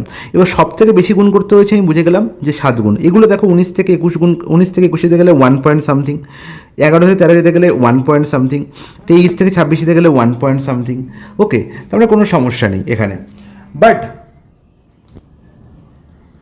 এবার দেখতে পাচ্ছি যে আমি দেখতে পেলাম যে সব থেকে স্মলেস্ট পেয়ে গেছি। তাহলে এর পরে দেখতে পাচ্ছি যে লব থেকে হরে পৌঁছাতে গেলে 2 গুণের 2 পয়েন্ট সামথিং গুণ করতে হচ্ছে এটা। তার মানে এ হচ্ছে সেকেন্ড স্মলেস্ট, সেকেন্ড স্মলেস্ট। ঠিক আছে, তাহলে একদম স্মলেস্ট আর স্মলেস্টের ঠিক আগে সেকেন্ড স্মলেস্ট আমি পেয়ে গেছি। তাহলে এবার দেখো আমি তার মানে বুঝে গেলাম যে 1/7 হচ্ছে সব থেকে ছোটো ভগ্নাংশ এবং তার আগে বসে আছে 17/42। হ্যাঁ কি না বলবো? একদম ঠিক। তাহলে এখানে 1/7, 17/42 অপশান সিতেও দেখতে পাচ্ছি, ডিতেও দেখতে পাচ্ছি, এতেও দেখতে পাচ্ছি, একমাত্র বিকে আমি অমিট করতে পারলাম, আর কিছু করতে পারলাম না। এবার আমি দেখো 19/21, 11/13 আর 23/26 এদের মধ্যে থেকে আমি নির্ণয় করে নেবো যে কে সব থেকে বড়ো, আর তারপরে সেকেন্ড বড়োকে, তারপর থার্ড বড়োকে। ওকে, কারণ আমি লাস্ট দুটো তো পেয়ে গেছি। এবার দেখো 19/21 এর ডিফারেন্স কত? 2। এবার ডিফারেন্স নির্ণয় করো। 11-13 ডিফারেন্স কত? 2। 23-26 ডিফারেন্স কত? 3। এবার ডিফারেন্সকে ইকুয়াল করো। 2কে কত? 2, 2, 3 এর এলসিএম কত? 2। এবার হচ্ছে এলসিএম মেথড করবো। 2, 2, 3 এর এলসিএম হচ্ছে দাদা কত? 6। তাহলে প্রত্যেকটাকে যদি 6 বানাতে চাই তাহলে আমি 2কে কী করতে হবে? 3 গুণ করতে হবে। তাহলে যেটা গুণ করতে হচ্ছে সেটা আমি ডাইরেক্ট কোথায় গুণ করব? লবে গুণ করব। সিমিলারলি এখানেও 2কে 3 গুণ করলে 6 হবে, মানে লবকে 3 গুণ করবো, আর এখানে 3কে 2 গুণ করলে 6 হবে, তার মানে আমি লবকে 2 গুণ করবো। ব্যাস, তাহলে লবকে যখন 2 গুণ করে ফেলেছি, এবার দেখো গুণ করে কত হয়? 19 3 হচ্ছে 57, এখানে 33, আর এখানে হচ্ছে কত? 23 দুগুণে কত? 46। হ্যাঁ কি না? এবার দেখবো যেখানে সব থেকে বড় সংখ্যা বসে আছে সেই ফ্র্যাকশন সব থেকে বড়, আর যেখানে সব থেকে ছোটো ফ্র্যাকশন বসে আছে সেই ফ্র্যাকশন সব থেকে ছোটো। তাহলে দেখতে পাচ্ছি সব থেকে বড়কে না 57, তার মানে 19/21 হচ্ছে সব থেকে বড়। 19/21 অপশান সিতেও আছে, ডিতেও আছে। তাহলে 19/21 পরে কে আছে? 46, মানে 23/26। তাহলে পেয়ে গেলাম 19/21, তারপরে 23/26, তারপরে অবভিয়াসলি 11/13, আর তারপরে অবশ্যই 17/42, তারপরে 1/7। তখন অপশান ডি হয়ে যাবে কারেক্ট আনসার। এটা হচ্ছে এক্স্যাক্ট মেথড, যে মেথডে আমি এই প্রশ্নটার আনসার সহজে চটকিতে করতে পারি। তোমাদের বোঝানোর জন্য এতটা সময় নিলাম। তোমরা বুঝে গেলে এই প্রশ্নটা একবার প্র্যাকটিস করবে, সেকেন্ডে করতে পারবে। হার্ডলি তোমাদের 12 থেকে 15 সেকেন্ড লাগবে, এর বেশি নয়। ওকে, নেক্সট প্রশ্ন। Prithvi has pears and peaches in the ratio of 10:11 and Celine has pears and pitches in the ratio 7:9. Vikram has pears and pitches ratio in the 5:7.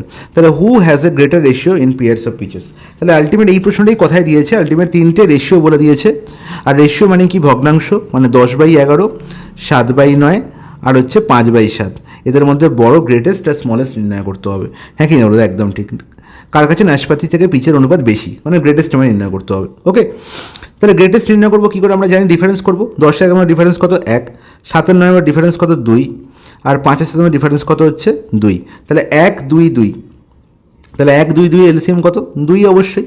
তাহলে প্রত্যেকটাকে 2 বানাতে গেলে হবে না, আমার শুধু একজনকে 2 বানাতে হবে, শুধু কি 10কে 1কে 2 বানাতে হবে, মানে 10কে দুগুণ করতে হবে। তাহলে 10কে দুগুণ করলে হয়ে গেল 20, ঠিক আছে। আর এখানে 7কে কী গুণ করবো, 2 তো অলরেডি আছে, মানে 1 গুণ, মানে 7ই থাকবে।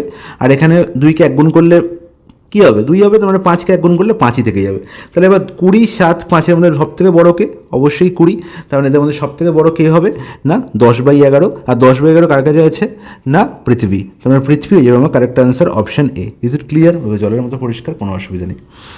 চলে যাই নেক্সট প্রশ্ন। টাইপ 1-এর লাস্ট প্রশ্ন কি বলা হয়েছে,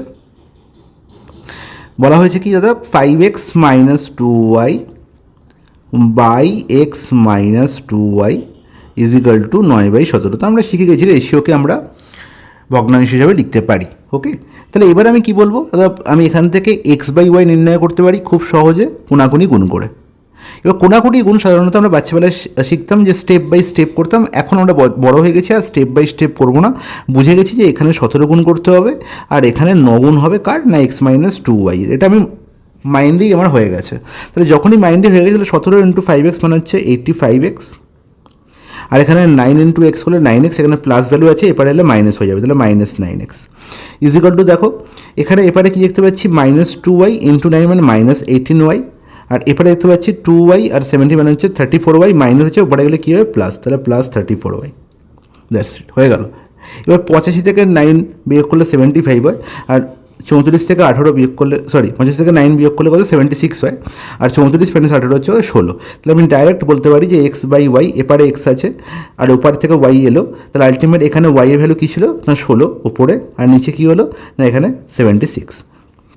কাটাকুটি যাচ্ছে, 4 দিয়ে 2কে দিয়ে 2 8 16, আর 2কে দিয়ে এখানে যাচ্ছে কত, আচ্ছা না 4 দিয়েই যাচ্ছে, তো 4 4 16, এখানে হচ্ছে 4 19 76। হ্যাঁ কি না, ওটা একদম ঠিক, কোনো অসুবিধা নেই। তাহলে আমার নির্ণয় করতে হবে x/y না, আমার নির্ণয় করতে হবে 9x/13y। তার মানে উপরের এক্সের সঙ্গে 9 গুণ, আর নিচে হচ্ছে 13 গুণ। তাহলে যা গুণ করতে বলেছে এখানে তাই গুণ করে দেবো। এক্সের ভ্যালু 4 ছিল, তার সঙ্গে 9 গুণ, আর এখানে 13 গুণ গুণ করে দাও, দ্যাটস ইট।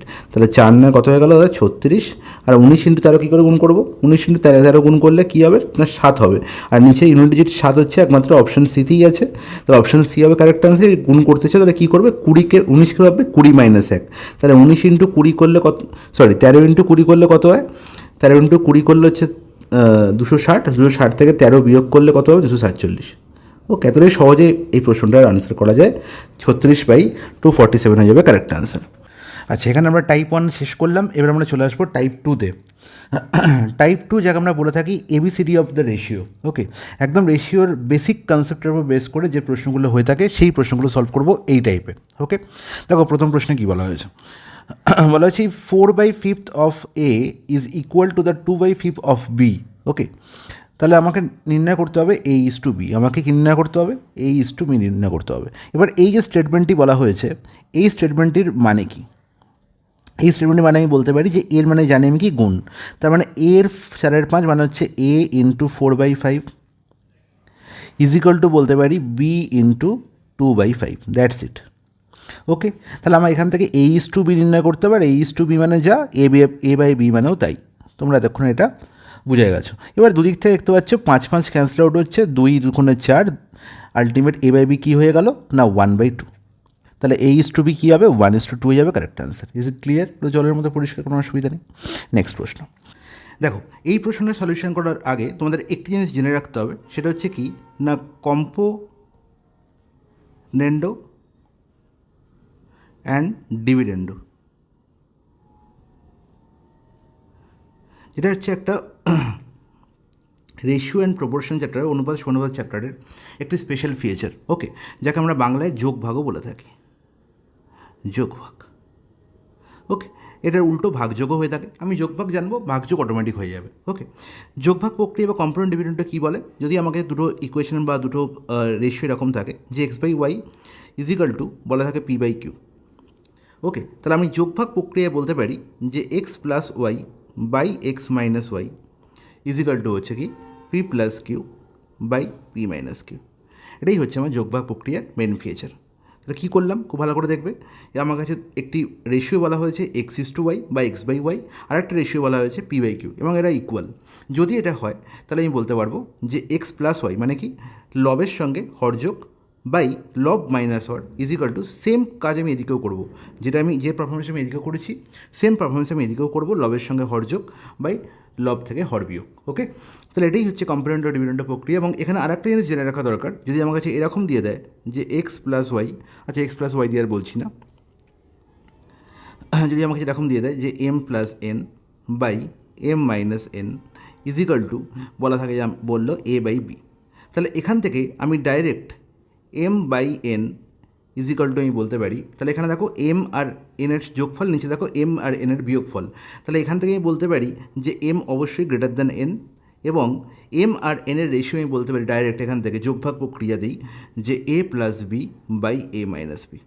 তাহলে এই দুটো জিনিস ভালো করে জেনে রাখলে আমাদের এই ধরনের প্রশ্নে কোনো অসুবিধা হবে না। বোঝা গেল? বলো একদম ঠিক বোঝা গেছে, কোনো অসুবিধা নেই। তাহলে M plus N by M minus N is equal to কী হবে, যদি এ বাই বি বলা থাকে তাহলে আমি ডাইরেক্ট এম বাই এনের ভ্যালু বলতে পারি কি না A plus B by A minus B. Okay, এবার দেখো এই দুটোর এখানে ইউজ কী আছে এই প্রশ্নের মধ্যে, দেখো ভালো করে আমি মুছলাম এটা, তোমরা স্ক্রিনশট নিয়ে রেখেছো আশা করি, না হলে ভিডিও থেকে স্ক্রিনশট নিয়ে নিও। ওকে, দেখো কী বলা হয়েছে, the difference between the two numbers is 15% of their sum. Okay, তাহলে দুটো নাম্বার আমি ধরলাম এক্স আর অথবা এম আর এনই ধরি, তাহলে difference between the two number is 15% of their sum. তাহলে ধরে নিলাম দুটো নাম্বার, একটা হচ্ছে এম আর একটা হচ্ছে এন, এবং ধরে নিলাম M greater than N. Is it okay? বলো একদম ঠিক। তাহলে ডিফারেন্স বিটুইন টু নাম্বার মানে এম মাইনাস এন, যেহেতু এম গ্রেটার দ্যান এন তাহলে এম থেকে এন বিয়োগ করবো। ডিফারেন্স কী বলেছে 15% অফ সাম, তাহলে 15% অফ সাম মানে কি এম প্লাস এন, বলবো একদম ঠিক। তাহলে দেখো এখান থেকে আমি বলতে পারি যে M minus N by M plus N is equal to 15%। Of মানে কি গুণ, তো তাহলে 15%-এর ফ্র্যাকশন ভ্যালু কী বলি না 15%-এর ফ্র্যাকশন ভ্যালু আমি ডাইরেক্ট বলতে পারি যে 3/20, অথবা আমি বলতে পারি যে 15/100। আর যে আমার প্র্যাকটিস ক্লাস করেছে খুব ভালো করে সে বলবে ডাইরেক্ট বলবে 3/20। 5% ইজিক্যাল টু সবাই জানি আমরা 5% ইজিক্যাল টু 1/20। তাহলে 5% থেকে 15% কী করে হয়েছে 3 গুণ করে, তাহলে আমরা রেশিওতে 3 গুণ করবো, তাহলে 3/20কে 3 দিয়ে গুণ করলে 3/20 হয়, তাহলে ডাইরেক্ট বলতে পারি 3/20। তাহলে দেখো আমি কি এইটার সঙ্গে এটাকে ম্যাচ করতে পারছি, বলো দাদা ম্যাচ করতে পারতাম যদি এখানে এম প্লাস এনটা উপরে থাকতো এম মাইনাস এনটা নিচে থাকতো, তাহলে আমি তাই করে দিই M plus N by M minus N করে দিই, সেটাও করতে পারি। এবং করলে কী হবে, এদিকে উল্টেছি ভগ্নাংশটা, তাহলে এদিকে উল্টে যাবে, তাহলে 20/3 হবে। ইটস নট ইট, একদম ঠিক তাই আছে। দেখো M plus N by M minus N আছে, এখানেও M plus N by M minus আছে না, এখানে এ বাই বি আছে, এখানে 20/3 আছে, তাহলে আমি 20/3কে আমি এ বাই বি এর সঙ্গে তুলনা করতে পারি। তাহলে আমি ডাইরেক্ট এখান থেকে আমার চেয়েছে কি find the ratio of the smaller number to the larger number. তার মানে স্মলার নাম্বার তুমি ধরেছি N are larger number M, তাহলে আমাকে এন ইস টু এম চেয়েছে বা এন বাই এম চেয়েছে, তাহলে আমি এখান থেকে ডাইরেক্ট এম বাই এনের ভ্যালু পেতে পারি কোন ফর্মুলা অনুযায়ী, এই ফর্মুলা অনুযায়ী যে এম বাই এন কী হবে না A plus B by A minus B, মানে 20 + 3 বাই 20 - 3, বলবো একদম ঠিক। তার মানে 23 বাই কত 17, 23 বাই 17। কিন্তু আমার দেখো এম বাই এন চাইনি, আমায় চেয়েছে কি N by M, N is to M, ছোটো সংখ্যার সঙ্গে বড়ো সংখ্যার রেশিও, তাহলে এন বাই এম কত হবে দাদা এর উল্টো, তার মানে 17/23। 17/23 কোথায় আছে দেখতে পাচ্ছি অপশন সি, অপশন সি হয়ে যাবে কারেক্ট অ্যান্সার। ঠিক আছে, চলে যাই পরের প্রশ্নে। নেক্সট প্রশ্ন, if the cost of 5 apples and 8 mangoes is same as the cost of 9 apples and 4 mangoes. তাহলে 4টি 5 অ্যাপেলস, যদি আচ্ছা এখানে 5টি হবে, এখানে 5টির পয়সা কিন্তু আঁকাটা পড়েনি। ওকে, 5টি অ্যাপেল এবং 4টি আমের দাম, তাই তো 5টি অ্যাপেল এবং 8টি অ্যাপেলের দাম, 5টি অ্যাপেল এবং 8টি আমের দাম হচ্ছে 7টি অ্যাপেল এবং আচ্ছা এখানে বাংলা ইংরেজি একটু মিক্সড হয়ে গেছে, বাংলা পার্টটা একটুখানি অমিট করবে। 5টি অ্যাপেল এবং 8টা আমের দাম 9টি অ্যাপেল, এটা 9 হবে, 9টি অ্যাপেল এবং 4টি আমের দামের সমান। ওকে, তাহলে কস্ট মানে কি কস্ট প্রাইস, তাহলে আমি কি বলবো CP of 5 apple plus 8 mangoes is equal to CP of 9 apples plus 4 mangoes, is not it, এটাই হচ্ছে বলা হয়েছে। তাহলে স্টেটমেন্ট থেকে আমি এটা বুঝতে পারলাম। এখান থেকে আমার কী নির্ণয় করতে হবে, what is the ratio of the price of a mango and the price of an Apple. তাহলে এই সিপি অফটা লেখার দরকার নেই, প্রত্যেকটাতেই সিপি আছে, তাহলে সিপি তো আমি ক্যান্সেল আউট হয়ে গেল, তাহলে সিপি লেখার দরকার নেই। আমি ডাইরেক্ট লিখবো যে 5a plus 8 mangoes 8m is equal two 9a plus 4m। তাহলে এখান থেকে দেখো এ আর এমকে আলাদা করে দাও, 5a এখানে আছে, 9a এখানে আছে, তাহলে 5aটা এপারে গেলে কী হয়ে যাবে, বিয়োগ হয়ে যাবে, তাহলে আলটিমেট হয়ে গেল 9a মাইনাস 5a 4a। আর এখানে 8m আর 4m, এপার 4m এপারে এলে কী হয়ে যাবে, 8m থেকে বিয়োগ হয়ে যাবে, তাহলে আলটিমেট কত হলো না 4m এখানে হয়ে গেল। তাহলে আলটিমেট হয়ে গেল কি না 4m is equal two 4a। আমার নির্ণয় করতে হবে যে আমের দাম আর আপেলের দামের অনুপাত, তার মানে m/a নির্ণয় করতে হবে, ইজ ইকাল টু হয়ে গেল কত 4/4 মানে 1/1 মানে 1:1 হয়ে গেল correct answer option D. Is it clear? জলের মধ্যে পরিষ্কার, কোনো অসুবিধা নেই। চলে যাই পরের প্রশ্ন। দেখো এই প্রশ্নে কী বলা হয়েছে না, smoothie recipe the ratio of fruits to yogurt is 5:2। তাহলে একটা রেসিপি তৈরি করা হচ্ছে, একটা জিনিস তৈরি করা হচ্ছে, তার মধ্যে কী কী আছে, ফ্রুট আছে আর ইয়োগার্ট আছে, ওকে, ফল আছে আর দই আছে। তাহলে ফ্রুটস আর ইয়োগার্টের রেশিও কী বলা হয়েছে, 5:2, খুব ভালো কথা। আর কি বলা হলো, and the ratio of yogurt to honey, তাহলে ইয়োগার্টও আছে আবার হানিও আছে,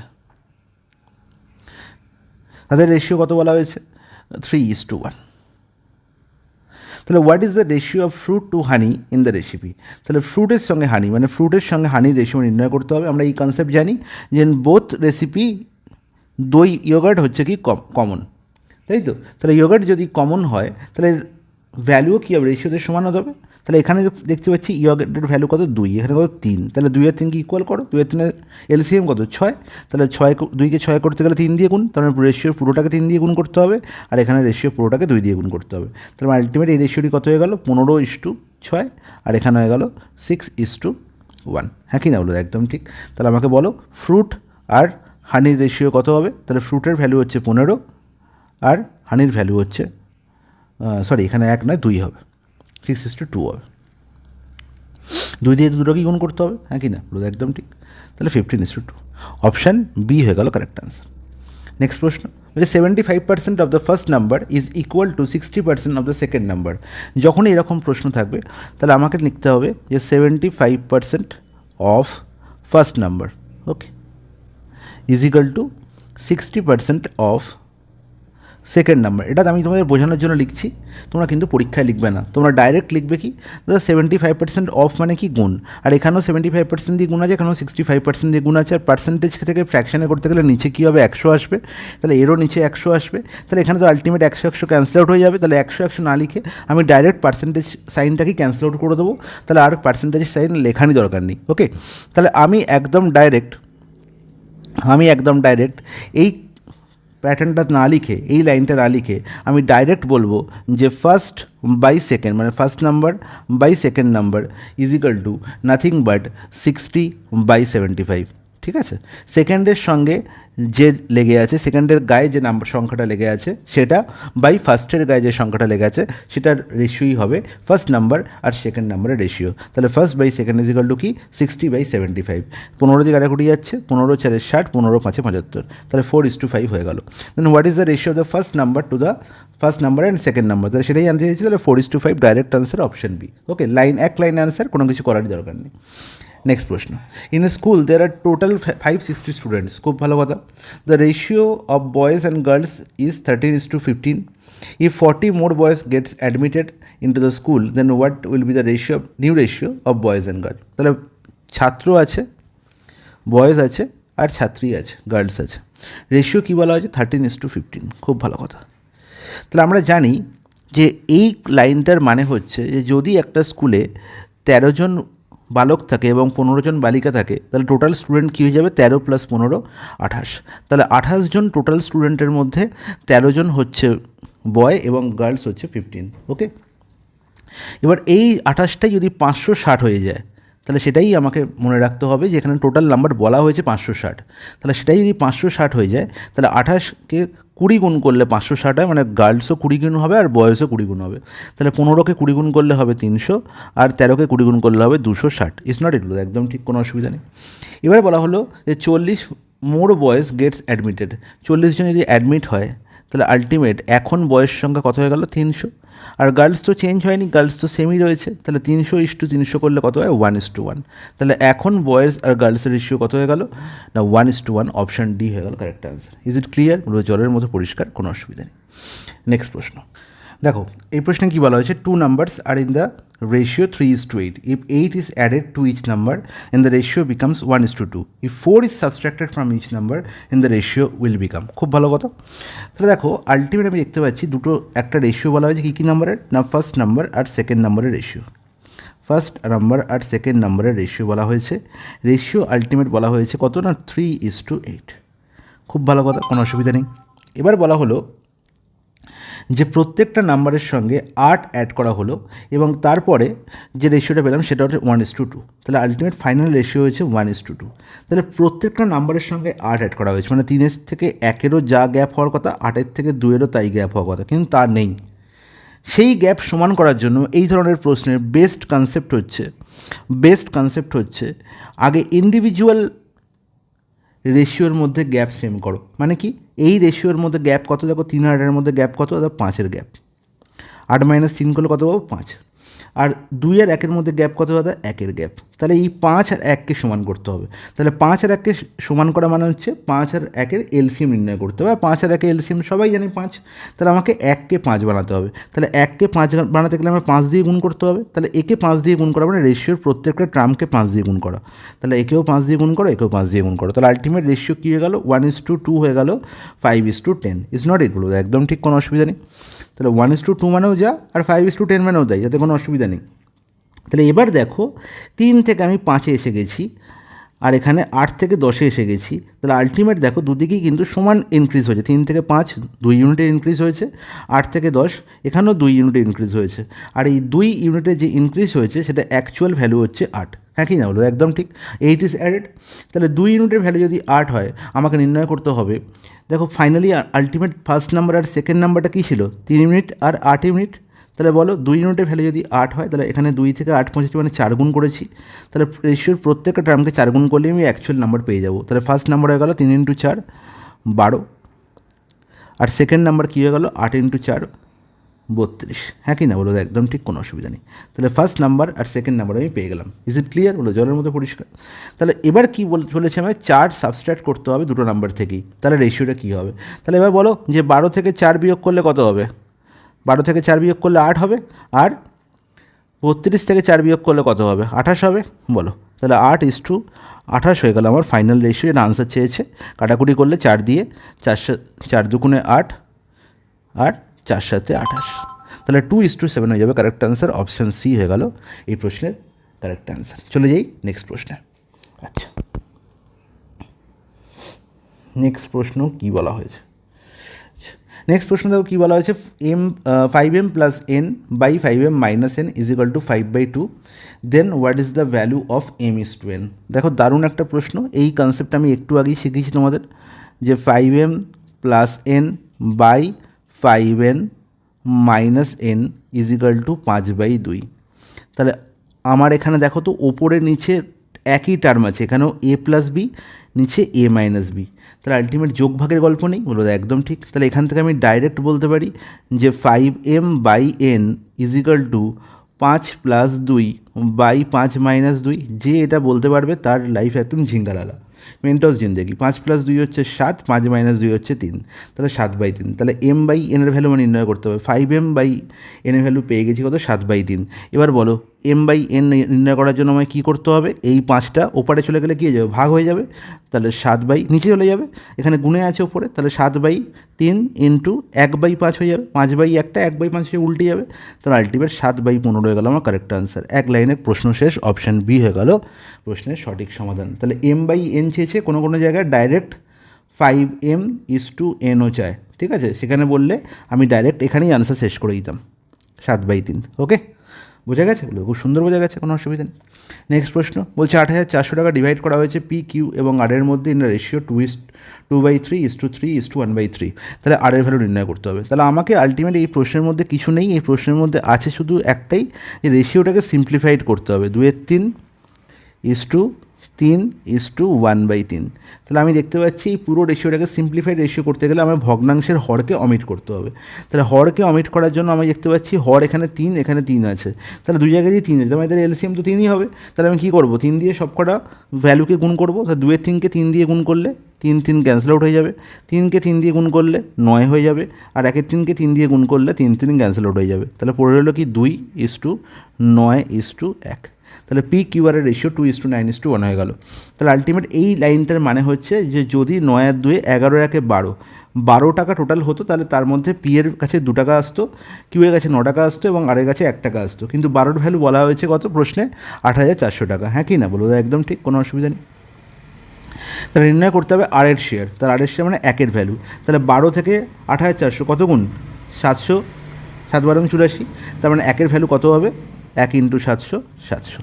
অপশান সি হয়ে গেল correct answer. Is it clear? বলবো একদম জলের মতো পরিষ্কার। নেক্সট প্রশ্নে চলে যাই। একদম, the ratio of copper and zinc in brush is 25:12। তাহলে ব্রাশ সাধারণত আপনি জানি যে ব্রাশ সাধারণত কপার আর জিঙ্কেরই মিশ্রণ হয়, তাই তো? তাহলে 25:12 এই রেশিওটা থেকে আমি বলতে পারি, যে 37 ইউনিট 25 + 12 করলে 37 ইউনিট যদি আমার কী থাকে না ব্রাশ থাকে, তাহলে তার মধ্যে কপার আছে 25 ইউনিট আর জিঙ্ক আছে কত, 12 ইউনিট। ইজ নট ইট? একদম ঠিক। তাহলে how much amount of copper will there in 37 KG of brass. তাহলে 37 ইউনিটেরই ভ্যালু বলা হয়েছে কত, 37 কেজি। তাহলে প্রত্যেক ইউনিট হচ্ছে 1 কেজি করে। তাহলে নির্ণয় করতে হবে কি আমাকে, how much amount of copper, কতটা কপার আছে। তাহলে 25 ইউনিটের ভ্যালু কত হবে, 25 × 1, 25 কেজি। এর থেকে সোজা প্রশ্ন জীবনেও হয় না অপশানে। The ratio of cheese to sauce for a single pizza 1 cup to ½ cup. তাহলে একটা সিঙ্গেল পিৎজা, যেখানে পিৎজাটা তৈরি করা হচ্ছে কী কী দিয়ে না, চিজ আর সস দিয়ে। তাহলে চিজ আর সসের রেশিও কী হচ্ছে না 1:1/2। তার মানে এটাকে 1 কাপ টু ½ কাপ, মানে এটাকে বলতে পারি 1:2। আর 1:2কে সিম্পলিফাই করলে আমি লিখতে পারি 1/2 2 দিয়ে যদি প্রত্যেকটা রেশিও টার্মকে গুণ করে দিই, তাহলে আলটিমেট 2:1 হয়ে যাবে। এটা আশা করি তোমাদের আর বোঝাতে হবে না। তাহলে চিজ আর সসের রেশিও একটা পিৎজা তৈরি করতে 2:1 লাগে। If Rama used 15 cups of sauce to make a certain number of pizzas, then how many cups of cheese did she use on this pizza? তাহলে আমি দেখতে পাচ্ছি সে 15 কাপ সস ইউজ করেছে, মানে 1-এর ভ্যালু হয়ে গেছে 15। তাহলে অবভিয়াসলি সে চিজ তৈরি করতে 15 × 2 30 কাপ কি ইউজ করবে, সে পিৎজা তৈরি করতে 15 × 2 30 কাপ চিজ ইউজ করবে। বলো একদম ঠিক। তাহলে অপশান এ হয়ে যাবে correct answer. Is it clear? বলো জলের মতো পরিষ্কার। নেক্সট প্রশ্ন দেখো এই প্রশ্নে কী বলা হয়েছে, the ratio of the income to the expenditure. আচ্ছা, ইনকাম আছে আর এক্সপেন্ডিচার আছে, যখনই দেখবো তাহলে মনে রাখবো যে আমার ইনকামের সঙ্গে ইনকাম আমরা কী করে পাই না, যেটা আমার ইনকাম হয় সেটার মধ্যে আইদার কিছু পার্ট এক্সপেন্ডিচার লুকিয়ে থাকে আর কিছু পার্ট সেভিংস লুকিয়ে থাকে। কারণ আমি যেটা ইনকাম করি সেটা থেকে কিছুটা আমি খরচা করি আর কিছুটা আমি কী করে রাখি, ভবিষ্যতের জন্য সেভ করে রাখি। তাহলে income is equal to expenditure plus saving, এটা বলতে পারি। অথবা কী বলতে পারি, বলতে পারি income minus expenditure is equal to savings, কী বলতে পারি income minus saving is equal to expenditure. Okay, এতগুলো কথা আমি বলতে পারি একটা গল্প থেকে। এবার দেখো কী আমার বলেছে প্রশ্নে না, ইনকামের সঙ্গে এক্সপেন্ডিচারের রেশিও বলা হয়েছে। ইনকামের সঙ্গে এক্সপেন্ডিচারের রেশিও বলা হয়েছে কত না 19:13। ইজ নট ইট? বলো একদম ঠিক।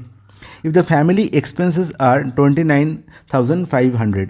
এবার আমরা জানি যে ইনকাম থেকে এক্সপেন্ডিচার বিয়োগ করলে সেভিংস পাওয়া যায়। তাহলে সেভিংস কত, তাহলে বলবে 19 থেকে 13 বিয়োগ করলে 6।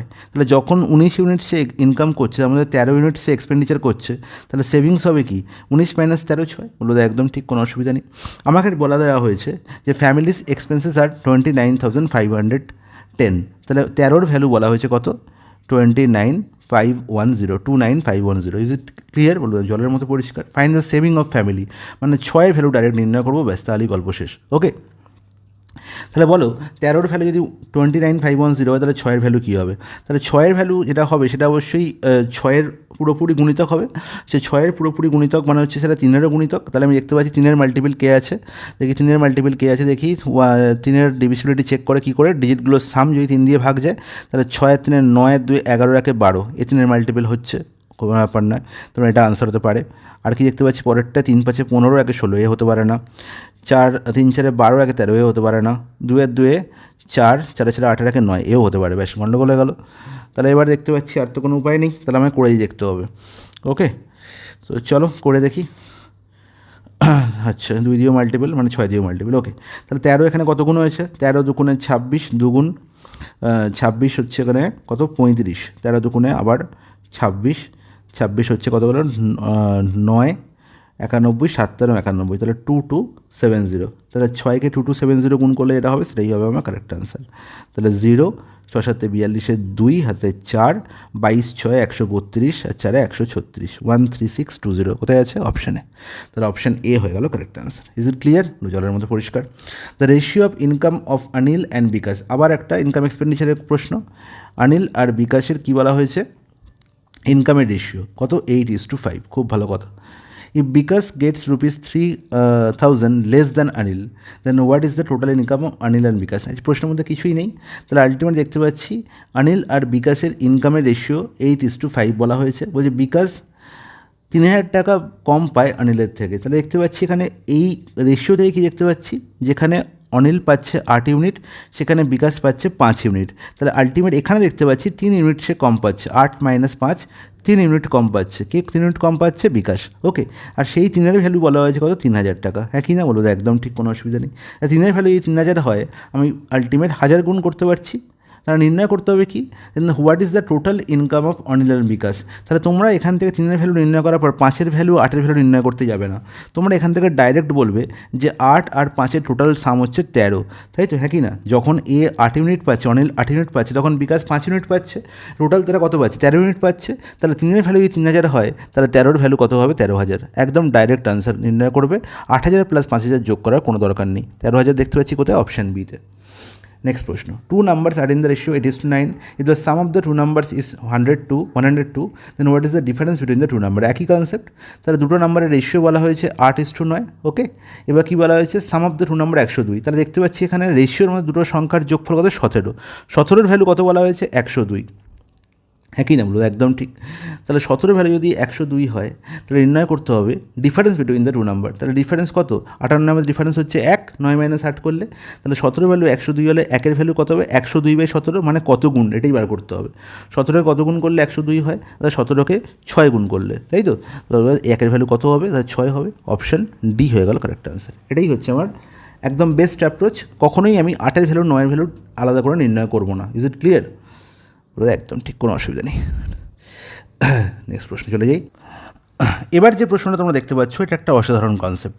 এতক্ষণ আমরা যোগ বিয়োগ রেশিওর মধ্যে দেখছিলাম, এবং এখন যেটা দেখবো সেটা হচ্ছে প্রোডাক্ট। যখনই প্রোডাক্ট আসবে তখন একটা কনফিউশন ক্রিয়েট হয়।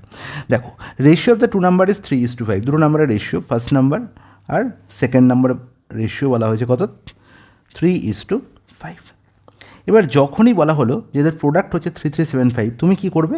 যে সাধারণত রেশিও দুটো টার্মের প্রোডাক্ট করবে, মানে 3 5 15। তুমি বলবে 15-র ভ্যালু হচ্ছে কত?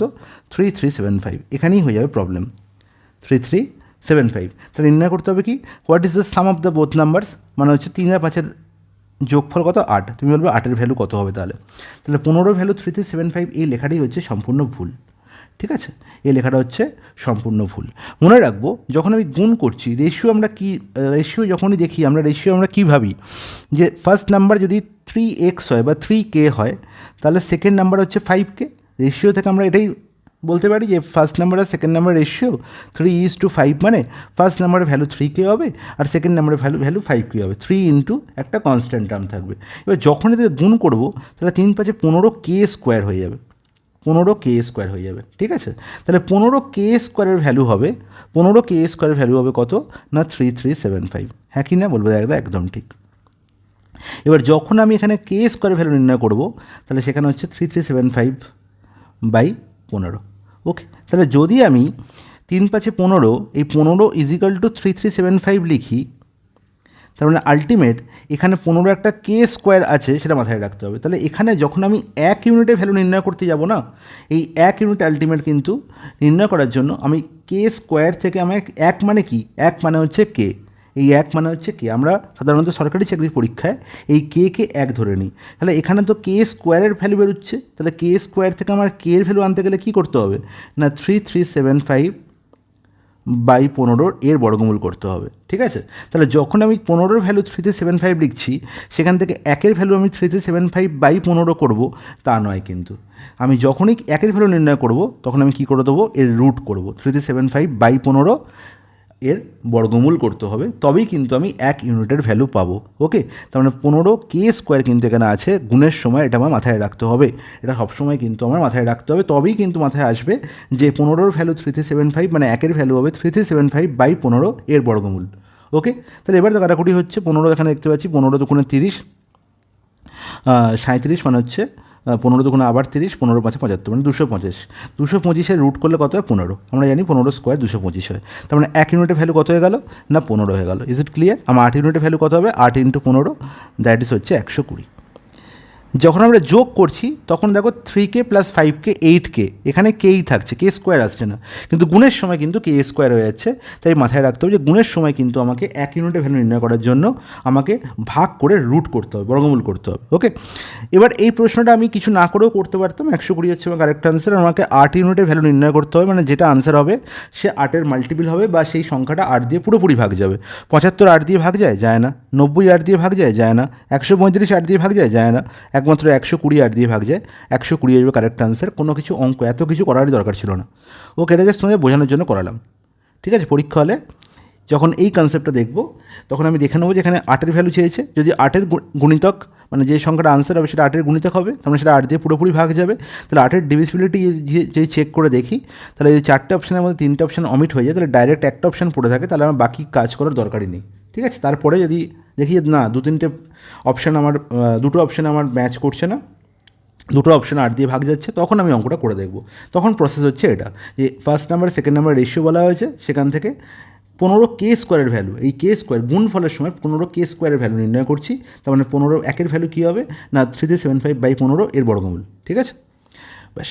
নেক্সট প্রশ্ন দেখো, এই প্রশ্নে বলা হয়েছে Rupali score twice as many marks in maths as she did in science.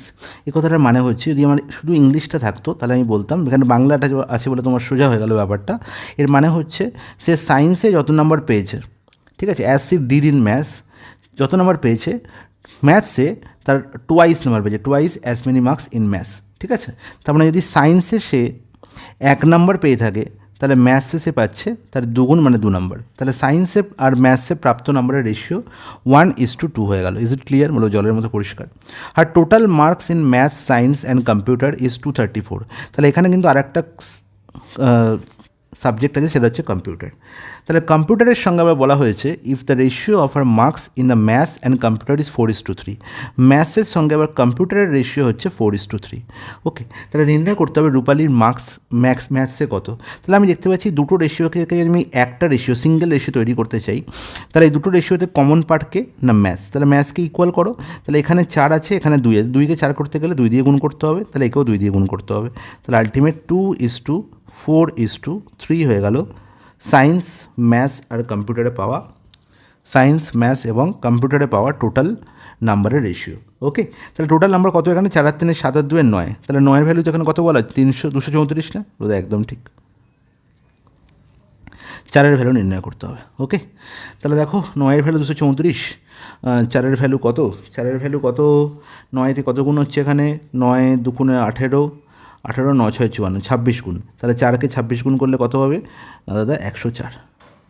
তাহলে অপশান বি হয়ে গেল correct answer. Is it clear? জলের মতো পরিষ্কার, কোনো অসুবিধা নেই। তাহলে এই ছিল আমার টাইপ 2। এবার চলে আসবো টাইপ 3, যেখান থেকে আমরা প্রপোর্শন স্টার্ট করবো, সেটা আমাদের নেক্সট ক্লাসে হবে। ঠিক আছে, যাদের ক্লাস ভালো লেগেছে তারা আমাকে অবশ্যই কমেন্ট করে জানাবে। আর তোমাদের যদি কোনো জিজ্ঞাসা থাকে, যদি কোনো প্রবলেম থাকে, আমাকে অবশ্যই জানাবে যে কোথায় তোমাদের প্রবলেম হচ্ছে, তো আমি আবার সেই পয়েন্টটা তোমাদের বুঝিয়ে দেবো। ওকে, এটা করতে ভুলবে না, তাহলে কিন্তু তোমরাই পিছিয়ে পড়বে। যদি কোনো কিছু বুঝতে না পারো আমায় কিন্তু আবার জিজ্ঞাসা করবে। ওকে, হতেই পারে তোমরা পুরো ক্লাস দিয়ে কিছু জিনিস বুঝতে পারলে না, আমার মনে হয় না বুঝতে না পারা জায়গাটা খুব বেশি হবে, কারণ যেভাবে আমি বুঝিয়েছি তোমাদের। তারপরে যদি কিছু জায়গা অসুবিধা হয় আমাকে অবশ্যই কমেন্ট করবে, আমি অবশ্যই সেই পার্টটা আবার পরের ক্লাসে বুঝিয়ে দেবো। ওকে, চলো টাটা, আজ এই জন্য এখানেই শেষ করলাম। নেক্সট ক্লাসে দেখা হবে। আর অবশ্যই এই ধরনের ক্লাসগুলোকে শেয়ার করতে ভুলবে না, কমেন্ট করতে ভুলবে না, আর সাবস্ক্রাইব করতে ভুলবে না চ্যানেলটাকে। এটুকুই তোমাদের থেকে চাই, আর কিছু নয়। চলো টাটা।